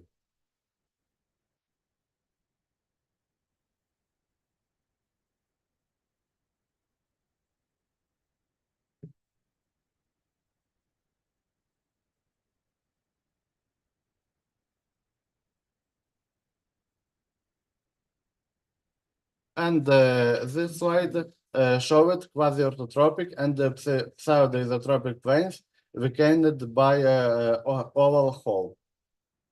When the tip oval hole, the radius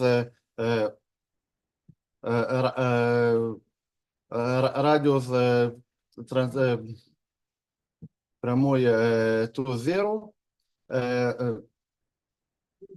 we can the lens-like holes in quasi-orthotropic and pseudo-isotropic plane.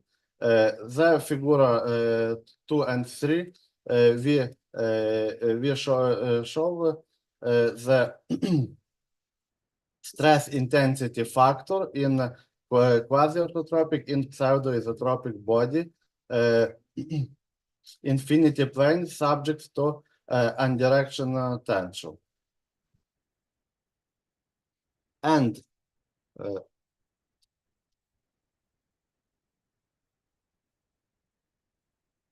the rhombic hole showed the dimensional stress intensity factor at the vertex of a rhombic hole in quasi-orthotropic and pseudo-isotropic infinity planes subject to unidirectional tension. And normal stress distribution along contour rhombic hole near rounded vertex. In quasi-orthotropic, it is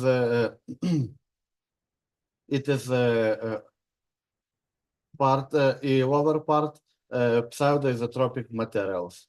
The blue line it is isotropic materials. When gamma parameter gamma equal 1, we have isotropic materials.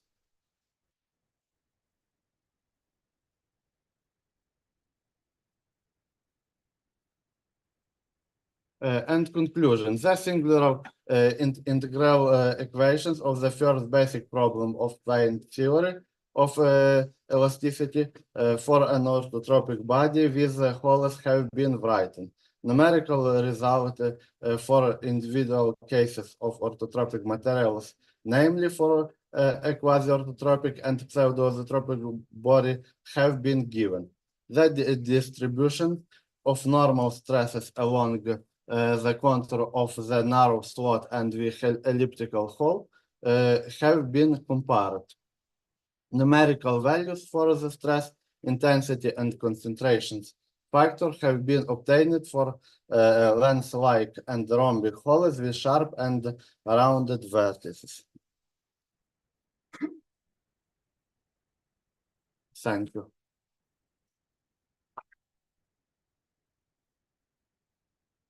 Okay, now it's time for questions.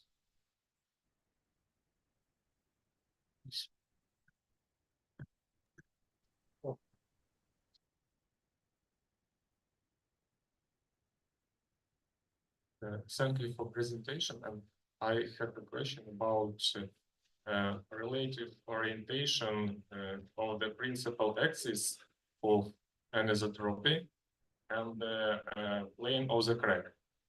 What is the relative orientation of the principal axis? Do you understand what I mean? Thank you. Axis orthotropic body in the equal axis coordinate materials. Descartes координат. Ми підбирали так матеріал, щоб співпадали ось ортотропії і площина тріщини, так. Симетрично відносно того. Якщо, наприклад, не співпадає, то це Так, це працює, але це вже інакші задачі, які ми також розглядали. Ну, це все, що наведено, це симетричні задачі з симетричними отворами, де вибирались отвори симетрично осей координат. Дякую. No questions? I have a question. What real difference stress concentration did you get in sample with sharp vertices and rounded vertices? In rounded vertices, we have stress concentration factor, and when radius rounding radius прямує to zero, we have stress intensity factor in sharp tip in body. Thank you. One more question. При розрахунках у вас радіус у вершині концентратора прямував до нуля, чи ви обмежувались якимось малим значенням? Прямував до нуля радіус округлий. Translate. During calculations, the radius at the vertex was equal to zero or limited to a small, or it was limited to some small value. Going to zero або some small. Going to zero. Thank you. Okay. Since no time, no questions, please send to after one more.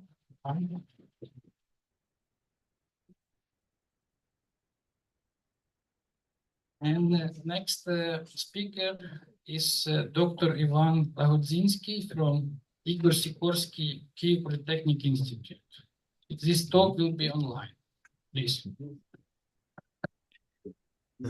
Thanks. 1 second.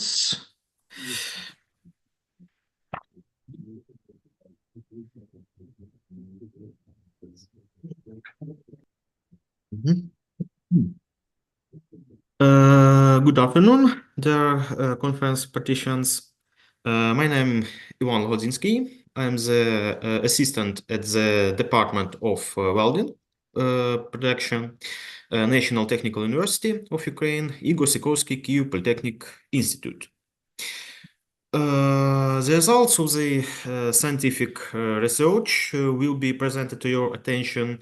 Analysis of the influence of CMT and pulse GMO surfacing methods and the chemical composition to the protective gas environment on the formation and metal structure of additively formed products from low carbon steel and silicon bronze.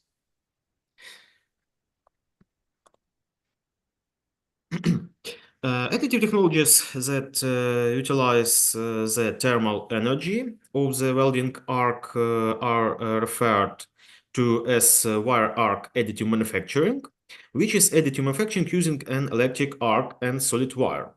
A significant advantage of using gas metal arc welding methods of additive manufacturing is the low cost of equipment and filler material compared to laser or electron beam surfacing. The use of an electric arc as a heat source is advantageous for rapid prototyping of products as it has a higher deposition rate. Cold metal transfer, CMT, and pulse arc pulse processes are successfully used to reduce heat input into preformed layers. Controlling the heat input allows to significantly expand the range of materials suitable for GMR technologies.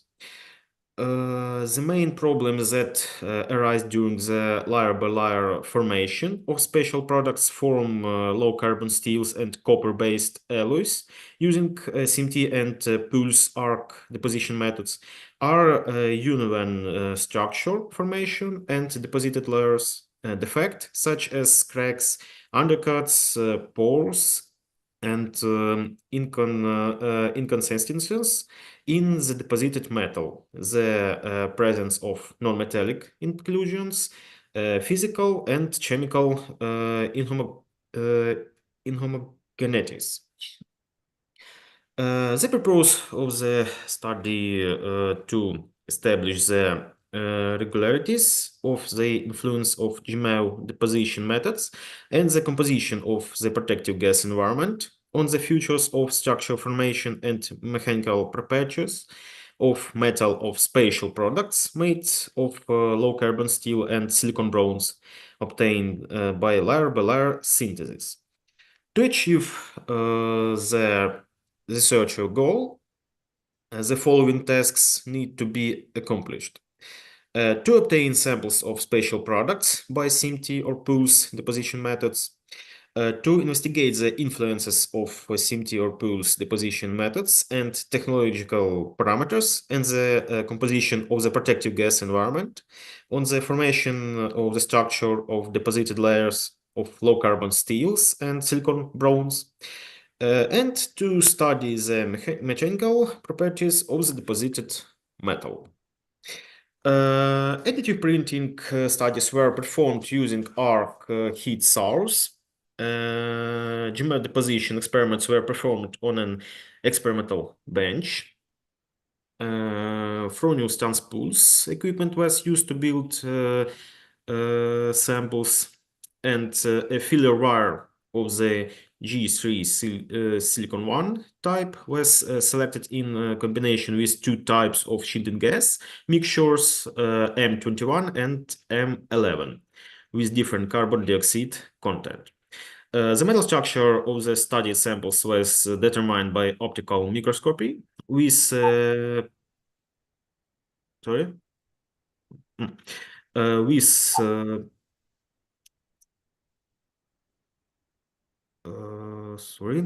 By optical microscopy with preliminary sample preparation. And a fourth 32 metallographic microscope was used, and the microhandles was determined using a LECO M4000 microhandles tester, and the metal stanch was measured using a AMTA's 318 mechanical tensile tester. The deposition of special samples was carried out according to reciprocal scheme. The study was carried out in the range of current 120 to 133 amperes for low carbon steel and 72 to 100 amperes silicon bronze. Wire feed speed 3.5 meter per minute. Shielding gas flow rate 15 liter per minute. The deposition speed was chosen to be constant at 600 millimeter per minute. Deposition modes were selected based on the requirements of achieving the lowest penetration of previous layers, the maximum height of each individual layer from 0.9 to 1.5 millimeters, and the absence of defects such as cracks. Taking into account the gradual decreases in heat transfer to the base and heat accumulation in the previous layer during the alternate build up of layers, cooling strategy of up to 120 Celsius grades after each layer was chosen. Microstructures of low carbon steel. Small rounded non-metallic inclusions were found in almost all samples. These inclusions were identified as oxides and silicates by their characteristics, geometric size, shape, location, and color. The formation of such non-metallic inclusions is typical for GMR deposition methods using gas mixture with carbon dioxide. In addition to single inclusions, single chains and compact clusters of oxide and silicates, inclusions with size less than 120 microns are also observed. For a CMT or pools process with M11 gas mixture, the inclusions have a non-spherical shape. The microstructure of the metal of the studied steel samples is typical for multi-layer deposits. Columnar structure of the cast metal, which indicates the direction of crystallization from the liquid state. The microstructure in the areas of the last layer of the deposit in characterized by polygonal ferrite and dispersed perlite along the boundaries of crystallite. The proportion of Widmanstadt ferrite in pools deposition samples is higher than in CMT deposition samples with the same gas mixture composition. Transition zone between welded layers consists of metal with changed structure that has been created by the thermal effects of each subsequent layer. These zones are mainly composed of fragmentary remnants of the directional columnar structure. They are crushed granular ferrite perlite with a significant ferrite content. In previous layers, the orientation of the structure, which is characteristics of cast metal, in sometimes reversed, and the microstructure of the obtained samples different in the size of the ferrite grain. The microstructures of the samples differ in the size of crystallites, the weight of polygonal ferrite locations along the boundaries of crystallites, and the number of the ferrite forms, as well as the microhardness of the deposit metal. The highest micro hardness of the deposit metal is 2100 MPa when using the CMT methods with the use of the protective gas mixture M11. When using a mixture with 18% carbon dioxide, the microhardness of the metal in all deposition zones decreased by 16%. And the microhardness of the metal of samples deposit with pulsed welding current varies within 1680 to 1922 megapascal, without a significant difference from the composition of the shielding gas used. The size of the crystallites of the deposited metal differs, which correlates with the mode and method of surfacing CMT or pools and the composition of the shielding gas used. Thus, for the variant of CMT deposition using the M21 mixture, the size of crystallite is less than 60 to 80 micrometers. Then, when using the M11 mixture of 80 to 120 micrometers, and reduce the head input. Similar behavior is also observed for the pulse deposition methods. The microstructure of the obtained samples also different in the size of ferrite grains in the transition zone and varies from 100 to 270 micrometers. The M21 gas mixture and the CMT method are characterized by a 50% reduction in ferrite grain size. The dimension of the ferrite components in the pre-welded layers practically do not differ and are at the same level within 140 micrometers, except for the pulse method using the M21 mixture gas.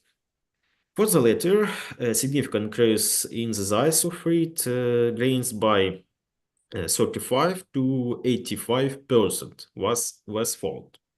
The analysis of the microhardness and size of the phase components of the grains indicates the presence of the effect of repeated passage of the heat source on the previously deposited layers.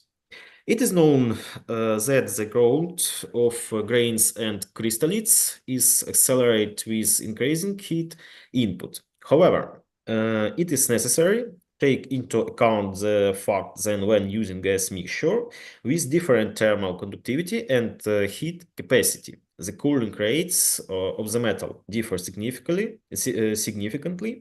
both during crystallization and in the solid state. As a result, different decrease of grain and crystallite size and enlargement can be absorbed due to excess heat and its inherent dissipation due to the different composition of the gas environment. The mechanical properties of the mild steel samples deposited by CMT or pulse methods indicate that they correspond to the characteristics of the base cast metal of a similar steel grade. The mechanical properties were determined by testing 3 samples for each of the surfacing methods. The highest tensile strength, 601 MPa, was obtained for the metal deposit by the CMT method using the M11 mixture.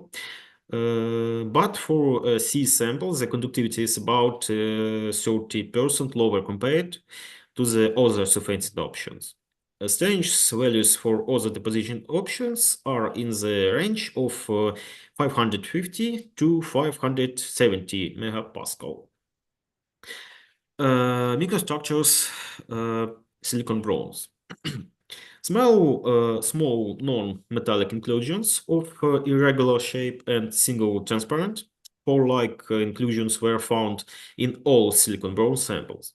The inclusions are mostly observed along the central axis of the roller along the entire height of the studied surfacing zones.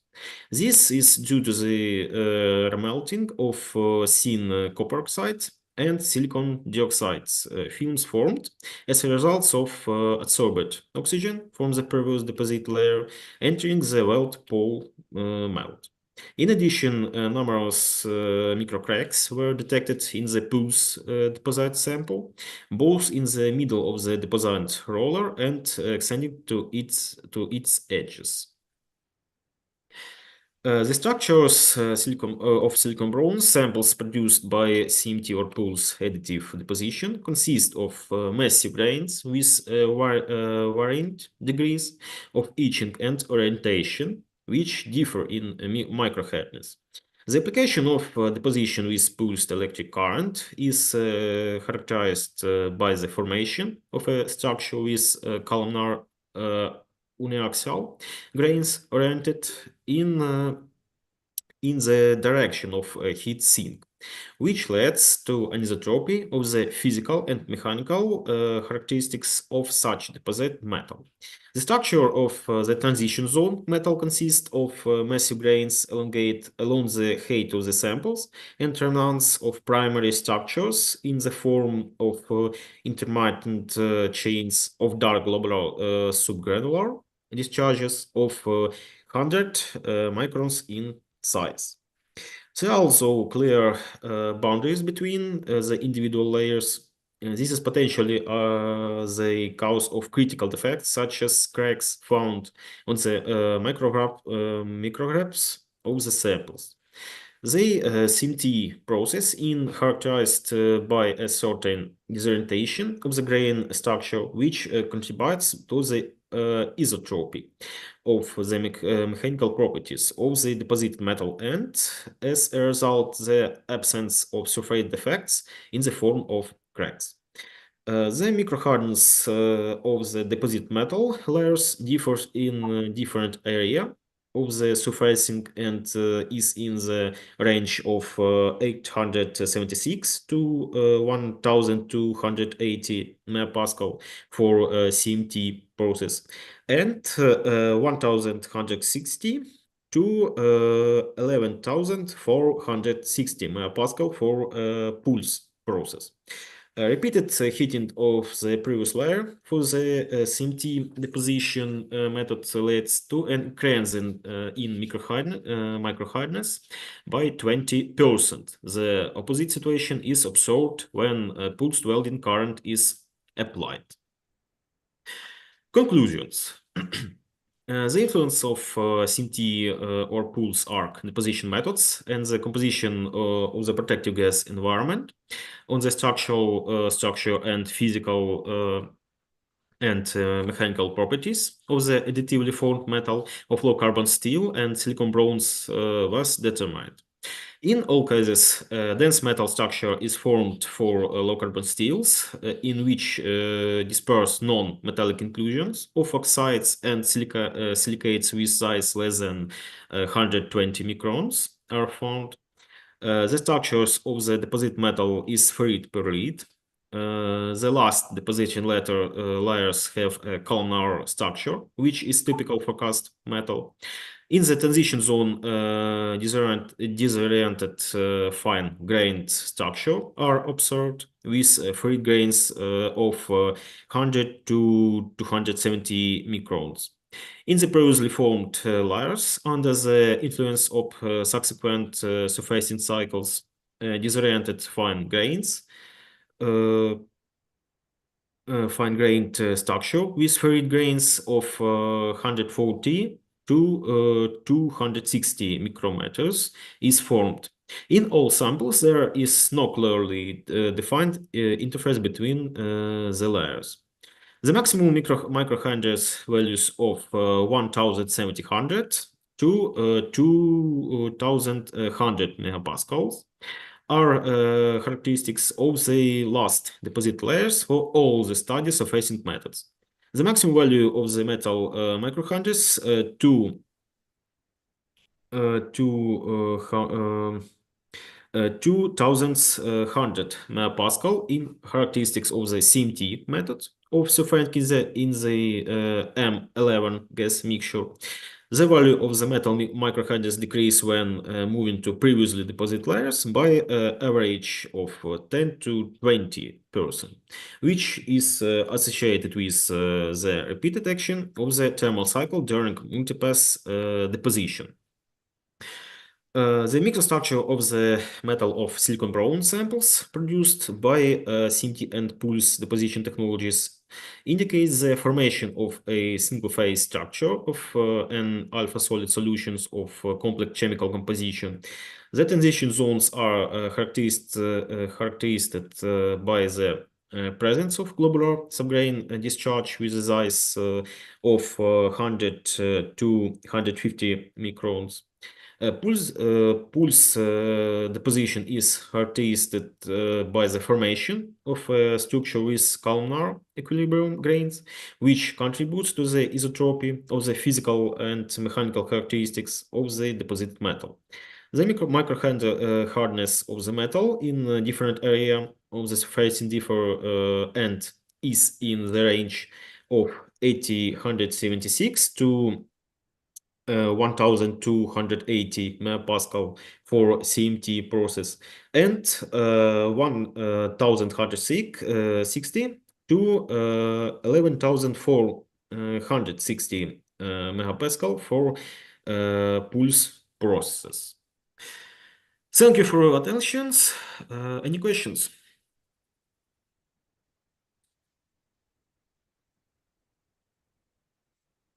Time for questions, please.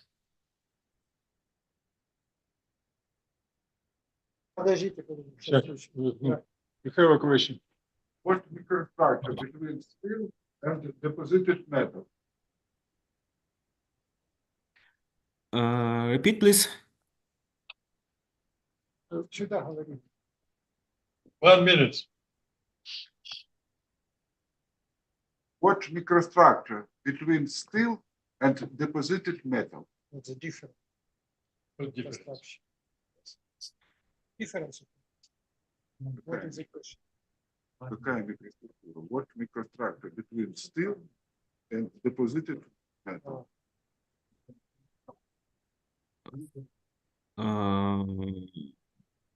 Не зрозумів питання. The question is, what is the type of microstructure between steel and the deposited metal? Основной металл и добавленный. Мгм. Добавленный, да. То есть основной металл и наплавленный.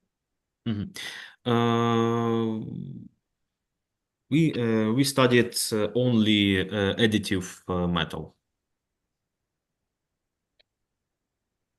Thank you. Thank you. Okay, please. Small question, please. I didn't see the chemical composition of steel you used. A chemical composition of steel you have used. What is this? I only may guess that this is something like welding wire. Mhm.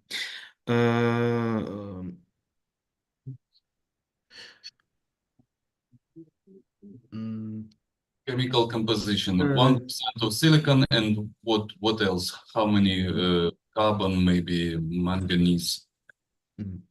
Yes. Так, на жаль, ми не додали. Maybe you remember. Mhm.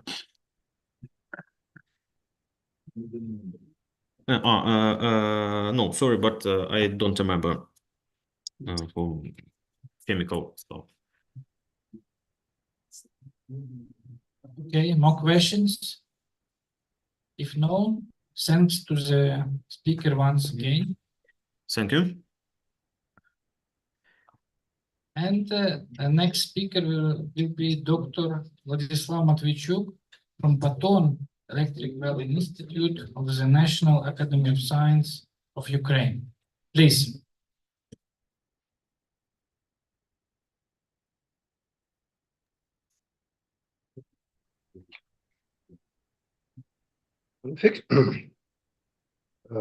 Manufacturing processes using electron beam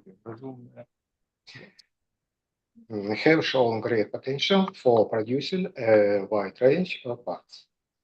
The development of equipment and software for additive electron beam manufacturing is highly relevant.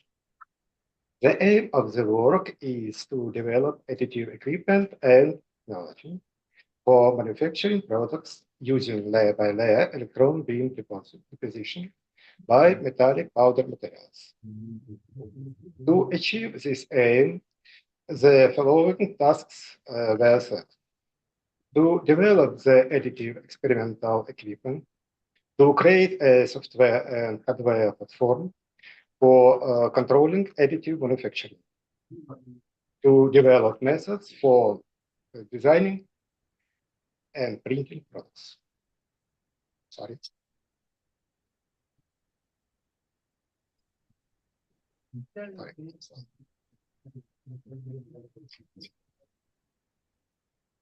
To conduct research, the experimental additive equipment was created. The machine consists of a compact vacuum chamber, position 1.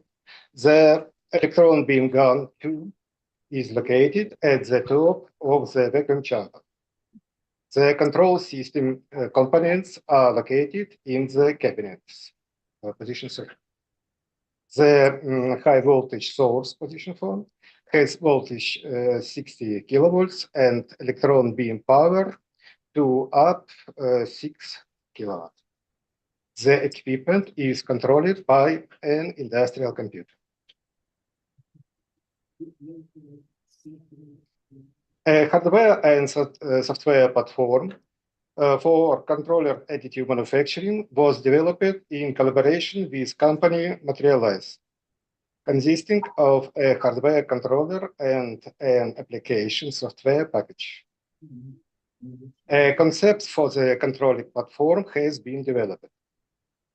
A controller with an application software for 3D printing was installed on the additive equipment. Digital models of the rotor blade were designed in the CAD program. In the Materialize Magic program, an assembly was created, including the product with technological supports. In the Simofact additive program, layer-by-layer analysis of the assembly and simulation of the printing process were performed. The product's shape formation during printing was predicted and optimized blade models were obtained. The corrected model is exported in STL format and prepared for printing.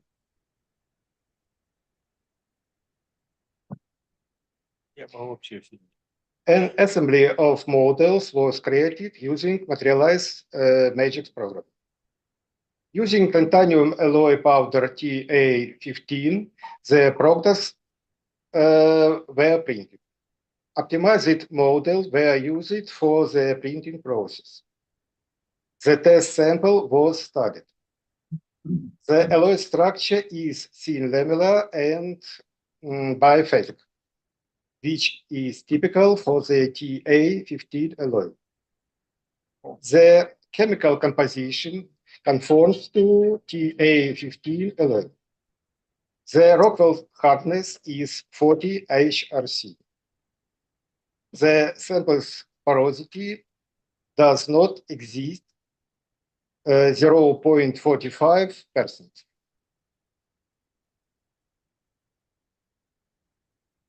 The methods for designing individual implants have been developed, and samples of medical products have been printed.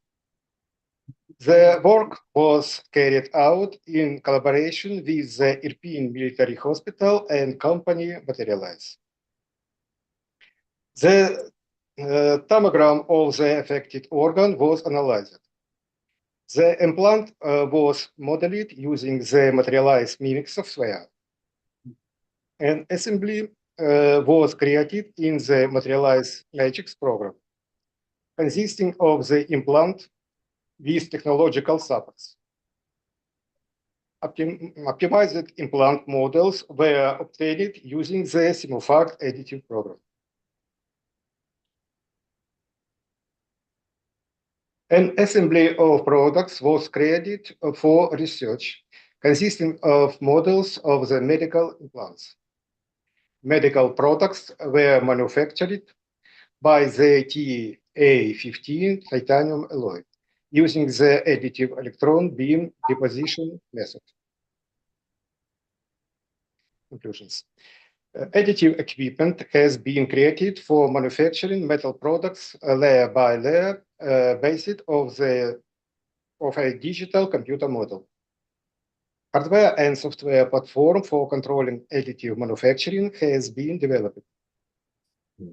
Methods for designing products for aviation and medical needs have been developed. I'm finished. Thank you. Please, questions. Okay, time for questions. Вовремя уложились.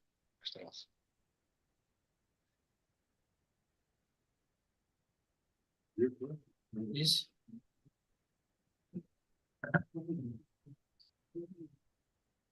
Online questions, very active.